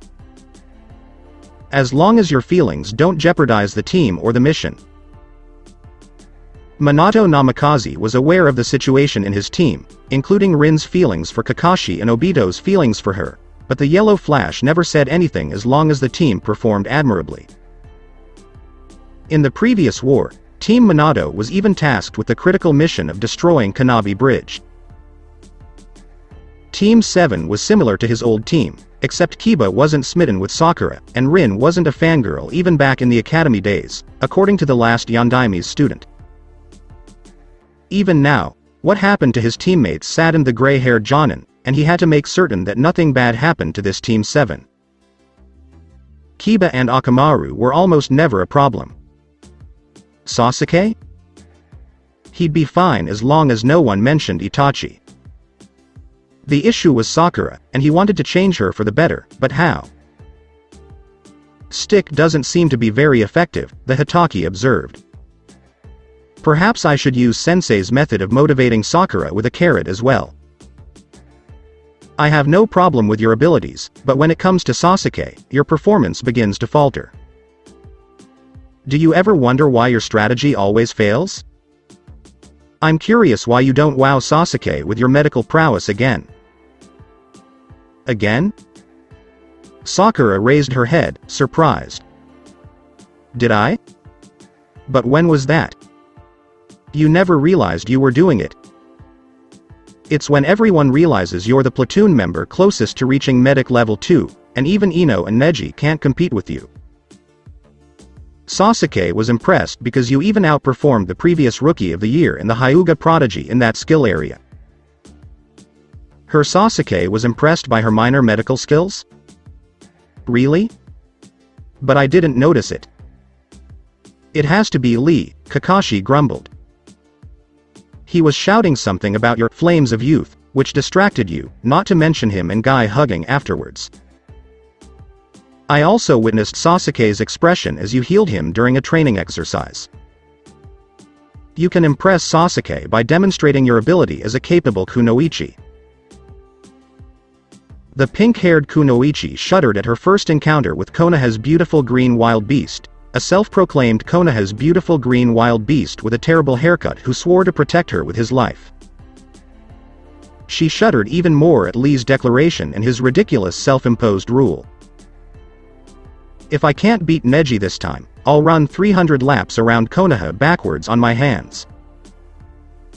The sight of two men hugging and crying their names, as well as the illogical appearance of that sunset and crashing waves, was even worse. Even Itachi's partner's waves in Wave Country weren't all that frightening.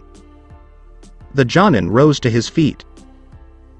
Consider what I just said. Take your kunoichi career seriously, and everyone will be impressed, including Sasuke. It's for the best. Anyway, the Hokage's announcement today is about the blonde you're interested in, and I'll tell you more about him if you want. If Sakura kept acting like this, Kakashi would have no choice but to kick her out of Team 7 for the sake of everyone. The Haruno may be transferred to the cryptanalysis team or a hospital.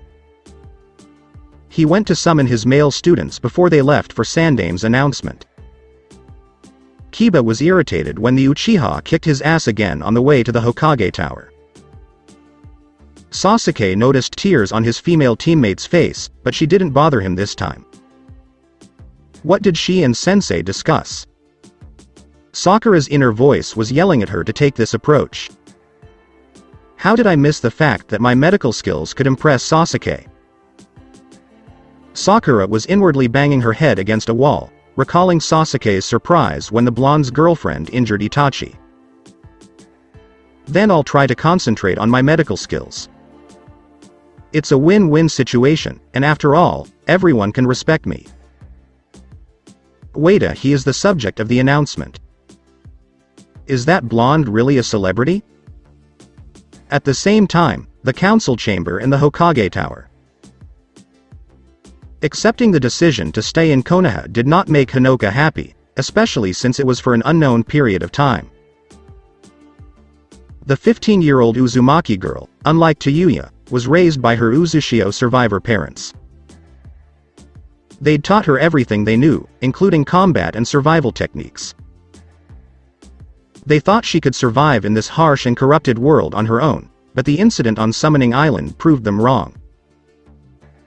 Hinoka survived the monster's rampage thanks to Naruto's tenacity in following her to the island.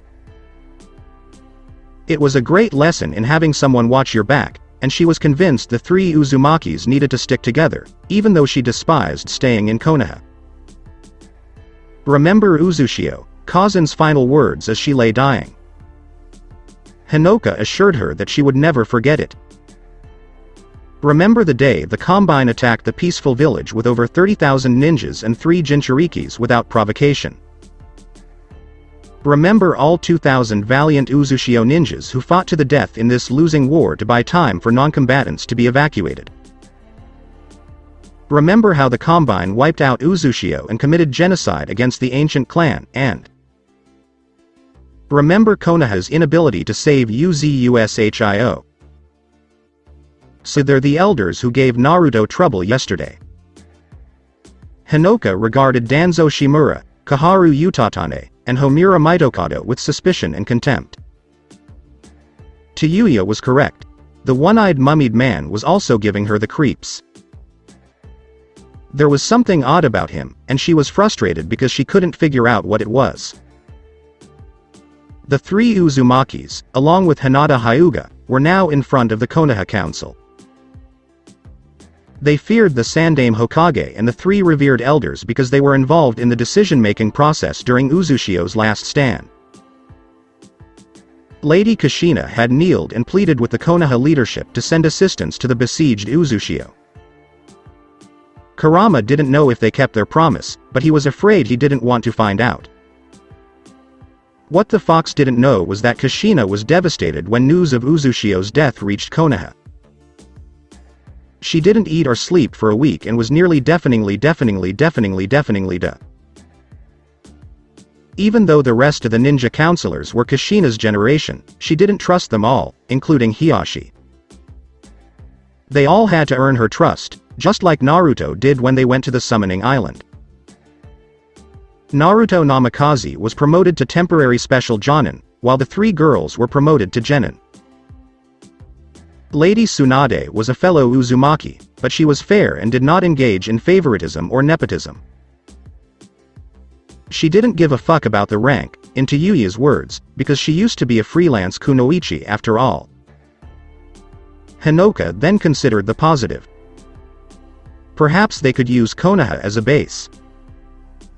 The incoming Chunin exam could broadcast to their fellow survivors all over the world to come to Konoha before moving to the land of Whirlpool and declaring the country's independence with international backing. Uzushio will rise once more.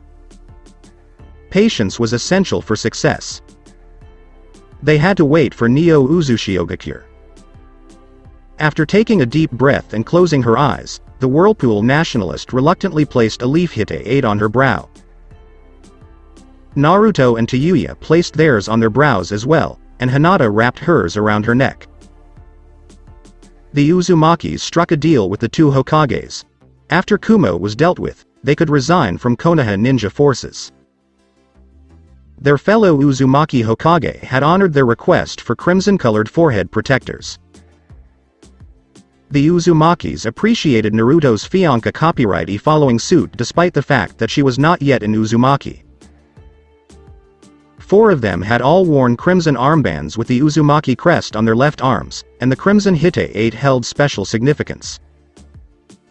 Keep Uzushio in mind. Hinoka crossed her arms 20 minutes later, observing the people of Konoha who were waiting for the 5th's announcement, clearly an opportunity to solidify her position. When they saw Naruto, they cheered wildly when an ass-kisser exclaimed, "The son of the Yellow Flash is back." She overheard many parents telling their children to approach him. There were also fangirls, who were blowing kisses, squealing, or shouting at her clan head, "Lord Namikaze, marry me." Or, "I adore you." The Yellow Flash's son. When Naruto showed his fiancé copyright to the villagers, the chain user and Hyuga both laughed. When all the Leaf Ninjas rejoiced seeing the son of the beloved Yondaime Hokage, it appeared that the announcement boosted morale in Konoha. She scowled at the situation. No one ever mentioned Naruto being the Red Death's son, who had an impressive kill count in the previous war for Kami's sake. What does Lady Kushina mean to them? She saw Hyuga's expression and knew she was irritated as well. That's all. She didn't want to see this anymore, so she and her fellow redhead asked Hisashi to take them to Lady Kushina's old home, the Uzumaki Manor, where she lived before marrying Minato. They appreciated Hinata's parents' efforts to make their stay as comfortable as possible, but they disliked staying under someone's roof. They would move in once the manor had been cleaned. Naruto's rank was temporary, and he could be promoted to Jonin if Jiraiya discovers information about Naruto Arashi. When discussing his godfather, the blonde mentioned his adult literature, which irritated him. While looking for him in Hinata, the Sannin still had time to write smuts. When they met, her Uzumaki brother would demand an explanation. She wanted to demand an answer as well, but everyone was celebrating the return of their beloved Yondaime Hokage's son, and she didn't want to be an asshole and ruin their celebration. She had a question for Konoha. Did Konoha ever send aid to Uzushio? Kurama had stated that Kushina used her position as the fourth Hokage's wife to secretly search for classified documents pertaining to Konoha's involvement in the fall of Uzushio, but she was unable to locate any of them. The fox speculated that no such file ever existed, and he advised them that, for their sake, this secret should be kept hidden. Hokage Tower appeared 20 minutes later. I assumed there wouldn't be many people here. I thought you'd put on something nice, kid. The Sandame smiled as he listened to his second successor and her nephew's conversation following the announcement of Naruto and Hinata's return to the village. They were now walking downstairs, with the Hokage in the lead. The villagers' reaction was similar to when Minato was appointed Hokage nearly 15 years ago under the same roof as his wife Kushina. Hiruzen observed that, despite his appearance, Naruto resembled his mother, whereas Hinata resembled his father, quiet and meek. Their son and future daughter-in-law were greeted with thunderous applause, as if history had a habit of repeating itself. There was no doubt that the young couple would one day surpass Minato and Kushina. Yesterday was also a happy day for him. For the previous 10 years, he had lived with regret and sorrow, blaming himself for failing Kushina's final wish. But now it was over, and he could resign as Hokage without causing too much trouble for the slug Sannin. His 3 friends came to his house for breakfast early this morning so the Senju princess wouldn't notice. They advised him to do everything possible to persuade the 3 Uzumakis to stay permanently. After all, Jinchuriki was the reason they wanted Kushina's son to stay. Why not the Uzumaki sisters as well? They didn't say why, but the god of shinobi saw beneath the surface and knew what they thought of the 2 Uzumaki girls, backup containers. Hiruzen Sarutobi sighed at their militant ideology's zeal. After all, Konoha was a ninja village, but that didn't mean it had to be fully militaristic and rule with an iron fist like Kumo or Kiri, and look what happened to them. Even if Naruto did not revolt, it was only a matter of time before someone else did. This was not what Hashirama Senju had in mind when he founded this village. Why couldn't they understand his forefathers and the will of fire? Fortunately, Tsunade was not present when Koharu proposed this plan to the Uzumaki girls. If the slug Sannin learned what the elders had in store for her Uzumaki clan's women, things would go downhill quickly. The Senju was always at odds with them, which is why she demanded their retirement as a non-negotiable condition for becoming his successor. He'd make sure his 3 old friends stepped down as advisors and let the next generation handle things, so he could spend more time with his family and start enjoying his students' great literature, which was still wrapped up. He couldn't wait to read them now. Life will be good if I can play shogi with Asuma and take Konohamaru on trips. Better if Bawako is still around. Homura's reasoning was sound, but Leaf needed the Uzumakis to fortify her defenses, particularly Project Firewall, which used Fuinjutsu to reinforce the village walls. Jiraiya and the other Konoha seal masters were in charge of carrying out the tasks. However, the seal techniques used in the defense were developed by Uzushio, and even Jiraiya was unable to perfectly replicate the Uzumaki advanced seal techniques.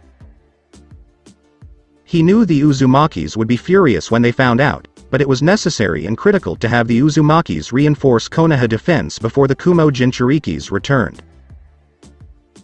In her last stand, Uzushio's barriers withstood several tailed beast balls, and only Uzumakis were able to set them up without too much difficulty. Hiruzen would leave this to her to sort out. Thankfully his second successor was an Uzumaki. Moritaki Cafe opened 30 minutes later.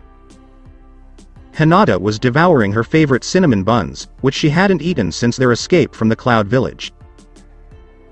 Later, she would help her mother prepare for the evening party. Her fiancé had gone to stay with the Hokage and the slug Sanin. The blonde requested not only his parents' and great-grandfather's scrolls, but also a scroll written by Shodam and or Nidame, namely the location of someone's tomb. If Naruto's parents' killer is that man, and he is still alive, Naruto will inform the Hokages and the council of his existence, and they will prepare for his return. I'll be by his side when he has to face that man. The news of their victory over Itachi Uchiha and Kisame Hoshigaki quickly spread throughout the village. Naruto and Hinata quickly became celebrities, and many people wanted to question them. It got worse when Lady Tsunade announced she was the fourth Hokage's future daughter-in-law. She was able to enjoy her favorite food without being bothered by anyone thanks to her branch bodyguards and guides. Hinoka and Tayuya had left earlier for Kushina's old residence with Uncle Hizashi, and they would meet up at the Uchiha compound and join the evening party, according to one of the bodyguards. The same branch member then summoned all his courage to ask her a question. Will Lord Namikaze be able to free the caged bird seals? The reinstated heiress smiled and replied with a subtle hint that nothing is impossible for her Naruto, before asking them to remove the honorific from his name because he didn't like it. The two branch members smiled as they realized what was going on. Hey. But give me a chance. I'd like to speak with Hinata Hyuga. When the Hyuga heiress turned around to see what was up, it was Sasuke Uchiha. She remembered Sasuke's expression when they met Itachi in Wave. That pair of eyes held the same burning hatred in them as Kuretsuchi's and Sayuri's had when they realized their master's true identity. Is there anything I can do for you, Uchiha? Hinata asked politely after telling her bodyguards to let him through and offering him a seat. She erected a privacy barrier around them to prevent anyone from overhearing their conversation or reading their lips. So the blonde was the Yellow Flash's son. No wonder he could defeat that man. That was fantastic. But killing Itachi was his responsibility. No one else, not even the son of the Yellow Flash, could deprive him of it. He was envious when he saw the Hyuga and how the blonde drew blood from that man. Sasuke had secretly copied that blonde's assassination technique, which had nearly pierced Itachi's heart. He had attempted to activate that jutsu in Tazuna's backyard at night while everyone was sleeping, but he had been unsuccessful. Then Kakashi stopped him and warned him not to try this technique again. The Jonin told him that he was lucky he didn't have wind affinity, because without an insulation seal, his arm would be shredded to pieces. Fine if he couldn't use wind strike. Other methods of killing Itachi existed, such as the strange chakra cloak and chakra balls that destroyed Itachi's Susanoo. He didn't want to waste time, his mother was waiting for him at home, and he had training to do, so he went straight to work. I'll get right to it. I'd like to borrow your scrolls and armor, which I'll return to you once I finish my business with a certain person. I'd also like to ask your boyfriend to teach me how to use the chakra cloak and chakra balls. His speech came to a halt when he noticed the Hyuga had activated her bloodline and was staring at him. Not even Neji or the other Hyuga he had met had ever given him this look, and the Uchiha was convinced she had looked into his soul. Please take a seat, Sasuke Uchiha. We should talk about it. What? I don't have time. Thank you for taking a seat. We must communicate. Hey, Hyuga, there's no need. Hinata's right hand suddenly sprouted a kunai, which she used to violently tap the wooden table several times. I, too, don't have the time. Hinata directed her kunai to the chair across from her. I said take the seat right now before I whip your butt with this kunai. Hinata unleashed her murderous intent in H's distinct dominatrix style. The former sex slave despised H's method and gestures, but she had finally had enough and reluctantly agreed that this method always got the job done. Thank goodness Cammy had placed privacy seals around their area, or she would have received even more unwanted attention. To say Sasuke was taken aback would be an understatement. He knew the Hyuga was powerful because she had injured Itachi, but she appeared to be the friendliest of the blondes group. She was easily persuaded to do what he demanded. His mother chastised him, but never in the manner that Hyuga had just done. His clan's women and fangirls never cursed him. He had a vision of himself lying on the table and being spanked with his pants down. He became terrified and obeyed Hinata like a good boy. Hinata continued with a gentler tone. That will be impossible because they are clan techniques, and you, as a clan heir, should know better than anyone that clan secrets must be respected. And you're about to step over the line by demanding the Uzumaki clan's secrets. The confused Uchiha blinked his eyes. The Uzumaki family? Hinata buried her face in her hands and sighed in frustration. How could she forget that the younger generation of Konoha was unaware of the Uzumaki clan, which came from a distant village? Alright, then, let me tell you about the Uzumaki clan. The Uzumaki clan is the Senju clan's cousin and the ruling clan of the destroyed Hidden Whirlpool village. Because of their prodigious skill in Fuinjutsu, they are feared and respected all over the world. Seal art is the best counter to ninjutsu and genjutsu because it can render most ninjutsu and genjutsu useless, as evidenced by our victory over Itachi. The chakra chains manifested by Hinoka are a bloodline limit of the Uzumaki clan, but they, like the Sharingan, are not manifested by everyone in the clan. You've seen how the chakra chains work against Itachi's avatar. The wife of the first Hokage was an Uzumaki, as is the wife of the fifth, though her surname is Senju.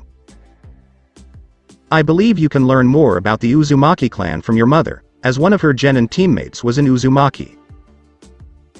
Sasuke arched his brow. He'd seen photos of his mother's genin team. One of her teammates was obviously Hinata's mother, a Hyuga, and the other. He could admit that the redhead was more attractive than their slug Sanin sensei, but he refused to admit that the redhead Kunoichi was more attractive than his mother. Are you going to ask for the armor now? Most ninjutsu and genjutsu are rendered ineffective by the armor's seals. Even if you have Naruto's permission, I'm afraid it won't work the next time because Itachi will not fall for the same trick. I'm sure he has a method to counter the shield seals, such as taijutsu or kenjutsu. Ninja combat arts are divided into four main categories: ninjutsu, genjutsu, taijutsu, and bukajutsu, Hinata explained. Fuinjutsu isn't a main category because it isn't a very common combat art and it is extremely difficult to learn. Jiraiya the Toad Sannin is the world-renowned seal master, but even he can't fully utilize Fuinjutsu and can't create Uzumaki advanced seals like shield, so you can see why most ninjas don't learn it. She went on. These are paper scissor stone elemental chakra, each with advantages and disadvantages over the others. Ninjutsu and genjutsu are effective against taijutsu and bukajutsu, but not against fuinjutsu. Seal art, on the other hand, is vulnerable to taijutsu and bukajutsu, which is why the Uzumaki clan uses kenjutsu to compensate. The Uchiha clan is a powerful ninja clan with powerful ninjutsu and genjutsu, but her natural enemy with fuinjutsu is the Uzumaki clan. Sasuke didn't know whether to be pleased or offended. The Hyuga acknowledged the Uchiha clan's elite, but the Uzumaki clan was more powerful. After all, the Uzumaki clan is a Senju cousin clan, just another natural enemy of the Uchiha. Madara is the clan's strongest Uchiha, but he still lost to Hashirama Senju. You think we're more powerful than Itachi because we won, Hinata said. But you are incorrect. You must understand that capturing is far more difficult than killing. If they came with the intent to kill, the outcome of the battle may have been different. She remembered her fiancé copyright saying that Itachi didn't go all out because he didn't sense his malice, whereas his shark-faced partner did. Something was wrong with the Uchiha butcher. Another question was raised by Sasuke. How about Itachi's shark-faced companion? I checked the bingo book, and he is Zabuza's fellow mist swordsman, S rank. Even Kakashi was struggling against a rank Zabuza, but Naruto made them look like pushovers. That's because Kisame and Naruto are both combat specialists with monstrous chakra reserves. Kisame has greater brute strength and is a kenjutsu master with a powerful sword, but Naruto is faster and also possesses a powerful sword.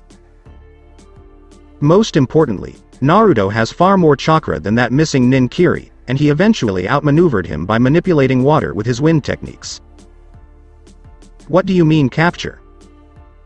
Itachi was there to arrest you, now that I think about it. Why? Sasuke inquired. Hinata's expression darkened. Let me tell you why Itachi was in Wave Country. He and his companion were on the hunt for Naruto and me. After freeing me as a sex slave to breed Byakugan, my fiancé copyright Naruto became a criminal in the Hidden Cloud Village. And the 100 girls you saw on the ship Freedom were sex slaves as well. What? Slave sex? Breeders? You gotta be joking, right? Sasuke exclaimed in response to Hinata's revelation. No, I am not. Otherwise, why would Itachi and Kisame have come to Wave Country? Your group and Zabuza's group were caught in the crossfire. I'll tell you what's been going on in Kumo over the last few years, because the rest of the world will soon find out. Hinata began telling Sasuke about her and Naruto's story in Kumo, starting with the reasons they were kidnapped. Hinata for Byakugan, Naruto for Hiroishin and Uzumaki's high chakra reserve and potential chakra chains, but she skipped the part about Kurama. Then she told Sasuke about her time at the slave and breeding facility prior to being rescued by Naruto. When Hinata told him what happened to the girls who were not so fortunate, the Uchiha was deeply disturbed. Then he was horrified when Hinata revealed that Kumo intended to breed Sharingan with the Uchiha clan, particularly the females, including his mother, once Kumo conquered Konoha. Are you making this up, or what? A sick Sasuke inquired. His body was trembling, and he wished she was joking with him. I'm not making this up. I told you that the rest of the world would find out soon because we'd be releasing Kumo's crimes to the media in Fire Capital. When Naruto discovered Kumo's plan on Konoha and was told to have a baby with me, he had no choice but to prematurely launch our escape. The Hidden Cloud Village has plans for other clans and their women as well, but your mother is at the top of the list because of her crippled condition. Oh, Kami, this can't be true. When Sasuke realized he would have siblings, but their father would not be Fugaku, he paled and was horrified beyond words. He became extremely distressed and disgusted, sicker than when he witnessed Naruto's destruction of Gado's army. Before dash to the restroom, the Uchiha couldn't help but put his left hand on his mouth. Hinata looked at him sympathetically. She had the same reaction when she discovered that Kumo had specifically targeted the Hyuga clan, including her mother. Many of her slave friends remained in Kumo, and many of them had become mothers at a young age. The world was so cruel and corrupted, but she and Naruto were not strong enough to change it now. Before turning off the privacy seal, the Hyuga princess banged her right fist on the table. After 20 minutes, Sasuke was on his way home from the market district, where he had purchased his favorite tomatoes. He was deep in thought about his conversation with the Hyuga. When he returned from the bathroom, he inquired about the chakra cloak and chakra balls, but she simply stated that only Naruto could tell him about them. The conversation continued for a few minutes longer because Naruto and his Uzumaki women were due to arrive at the Uchiha compound with a gift in an hour. What kind of present is it? Sasuke was perplexed. The gift itself was unimportant. He was far more concerned with what the Hyuga had said about Kumo. He still couldn't believe what the Hyuga said about Kumo. No. Ichizo. No. No. His train of thought was derailed by a hysterical cry in the market district. The curious boy joined the crowd, where a civilian woman was kneeling and sobbing uncontrollably, and a Chunin kunoichi was doing her best to console her. The lady was a few years his mother's senior, and she was sobbing as she held a black scroll. A scroll of the body. Another casualty from the Western garrison. Every week, a body scroll or a maimed soldier returned to the village from there. He started walking back home when he overheard several bystanders whispering. Poor lad got wasted in Northern Garrison. Impossible. Isn't it always peaceful there? What in the world happened? Didn't you know there were hundreds of Kumo ninjas lurking there a few days ago? They retreated thanks to Lord Jiraiya. The Northern Garrison? Kumo? Sasuke pondered. So the Hyuga isn't lying to me. Bad Mrs. Yamada. Her husband was killed in the Kyuubi's attack. She raised her two sons on her own, but the eldest was killed in the Western Garrison 3 years ago, and her younger son is now. The sobbing mother screamed angrily, Ichizo, why did you leave me too? I'm alone now. Before passing out, the bereaved mother let out one more scream at the mention of her son's name. After 10 minutes. How come I can't get that Yamada woman out of my mind? As he entered the Uchiha compound, Sasuke reflected. Sister Sasuke. Someone yelled and jumped at him as he walked through the gates. It was Yashira's youngest son, Daisuke. Welcome home. Can you join us in our ninja game? We want to defeat the Hokage's spoiled grandson. Yeah. Miki, Inabe's daughter, agreed. More Uchiha children gathered around him, begging him to play with them. We want to demonstrate to him that the Uchiha Corps is the best. Sasuke laughed. Of course, the Uchiha Corps was superior to the Hokage grandson's corps, and he would work to keep it that way. Okay.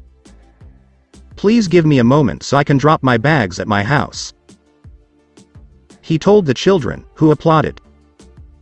He would spend time with them, unlike that man he used to call a brother.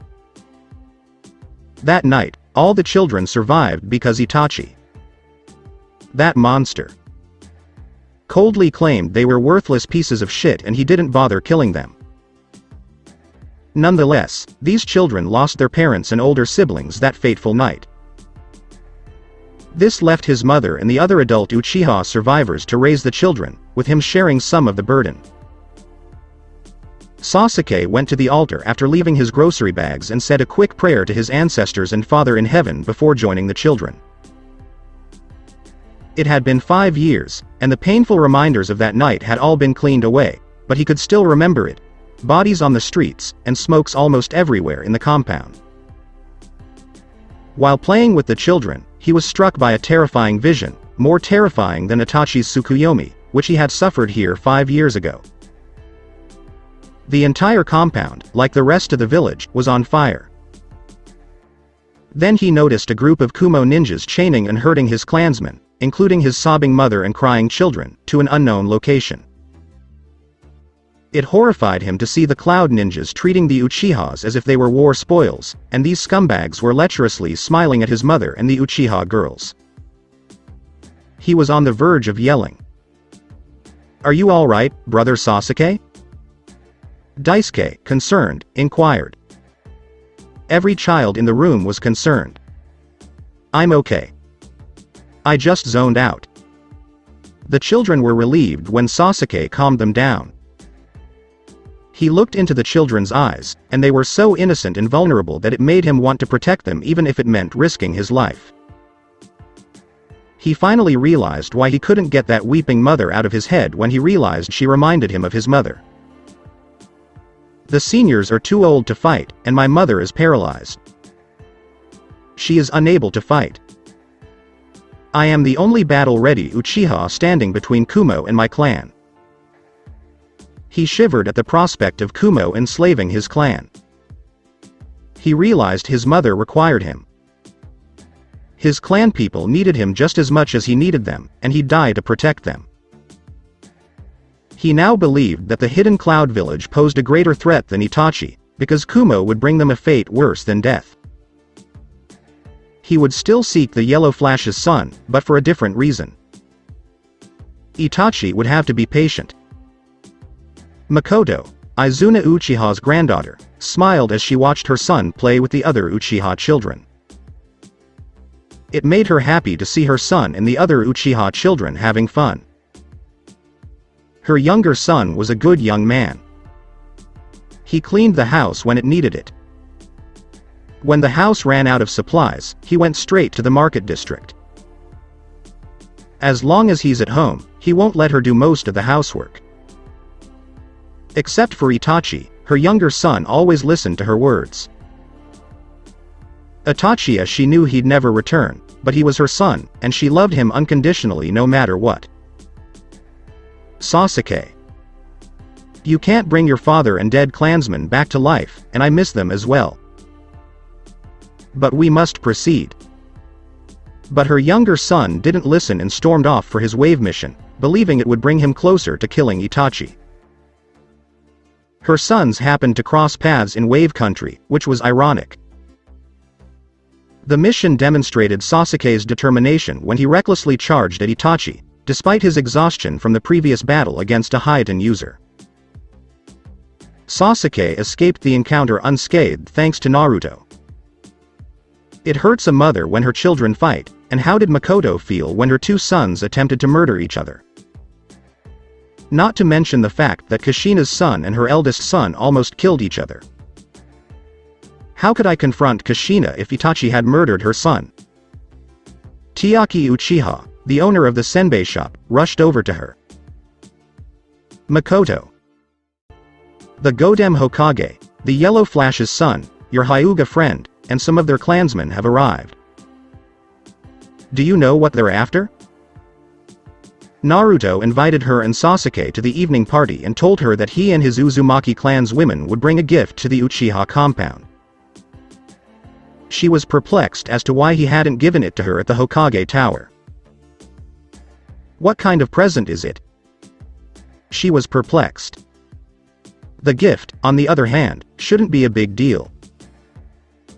As she looked at Sasuke, she became concerned about what would happen if Sasuke met Naruto again.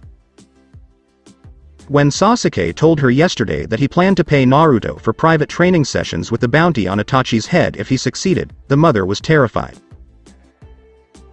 The blonde had previously stated that he should have pursued and killed the Uchiha butcher and his missed partner in Wave Country in order to use the bounty to rebuild Minato's house and increase the Uzumaki treasury.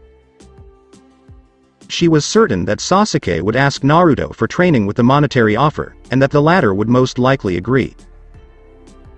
I lost Itachi already, and I can't afford to lose Sasuke.